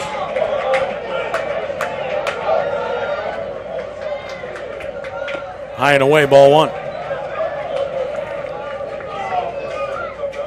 Well, we mentioned control has been a big part of his game and success this year. Here's the 1-0. Strike is called, 1-1. This has now thrown 5 innings plus against Rummel without allowing a run this year. Strike 2 call. Sometimes you have kryptonite for the opponent. Maybe Christian Hess is that. 1-2. 2-2 now. Well out of the box with that offering. 2 balls, 2 strikes.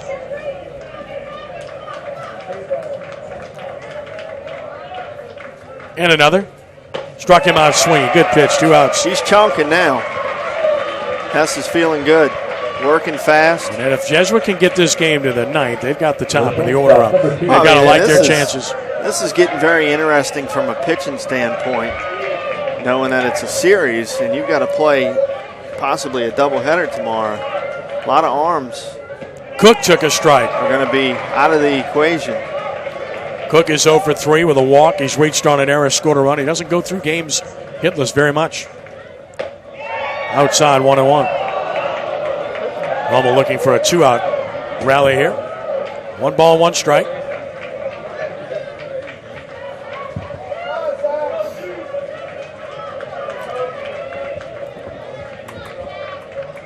And another. High, deep to left.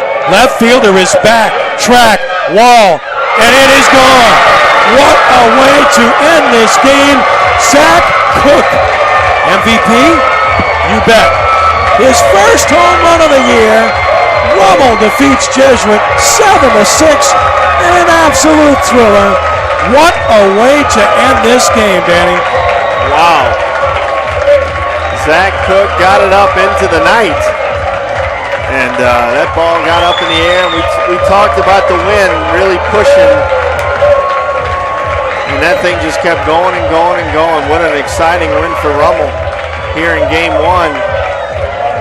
Jesuit did a great job of fighting back, trying to overcome the miscues, and just couldn't do it. Wow is all you can say about that, right? Unreal. 2-out solo home run. Rummel takes the 1-0 lead. So the Raiders win it in an absolute thriller. It started ugly, it finished unreal with clutch hit after clutch hit for both teams. What an unbelievable game. Rummel wins it by the score of 7-6 in 8 innings here tonight. Like I said, nobody's meant more to his team than Zach Cook has this year. On a night where he didn't have his command. Early in the game, he took that one hack, and I said he looked like he thought he was 6'2". Well, guess what? He just hit one like he was 6'2". He did indeed. Wind blowing out or not, this is a big yard. The wind's not nearly as strong now as it was earlier in the game. He hit the ball well. Yeah, that ball was hit very well. Got it up into the air. The wind, the wind was going to help it, no doubt about it. But that one might have been out either way. That's pretty exciting. That's what the playoffs are all about. That's something that he'll remember the rest of his life. People will talk about it the rest of his life, about that home run that you hit to beat Jesuit in extra innings at Rooney. That's what it's all about. And if my friend Larry Gibbs is watching somewhere, yeah, it's Rummel Jesuit again, Larry. We were just sitting there talking about that in his office yesterday. Amazing what these two schools can produce. What an amazing ending to a strange game. as mentioned, started ugly and finished unbelievable. Tremendous game, and this is just game 1. We're coming back here to do game 2 tomorrow at 3 p.m. And then if necessary, game 3 will follow, all at sportsnola.com. Rummel improves to 26-10 with the win. Jesuit to 24-13 with the loss. 3 p.m. tomorrow. Raiders will go for the series sweep. Jesuit will try to extend it to 3 games. Danny, final thoughts? No, just a strange game. Got very exciting at the end. Obviously, as thrilling of a conclusion as it gets. A 2-out solo home run by Zach Cook. It's playoff baseball, like I said earlier. When you get to where your season's on the line, you'll take wins any way they want to come. And I'm sure, despite the miscues on Rummel's part and allowing Jesuit to come back late, Nick Monica's very happy to be up 1-0 in the series. Matt Villa becomes the winning pitcher, improves to 4-2. Christian Hess, of course, with the loss, he drops to 4-2. With the defeat, 2 hours and 45 minutes to play. Amazing game, 8 innings, Rummel 7, Jesuit 6. Danny, it's been a pleasure. We'll do it again tomorrow. Yep. Always good when these two teams get together. Thank you, buddy. No problem. Thank you. Once again, our final, Rummel 7, Jesuit 6 in 8 innings. Now, this is Ken Trahan saying thanks for joining us and be a good sport. God bless you one and all. We are rounding third and heading home. So long.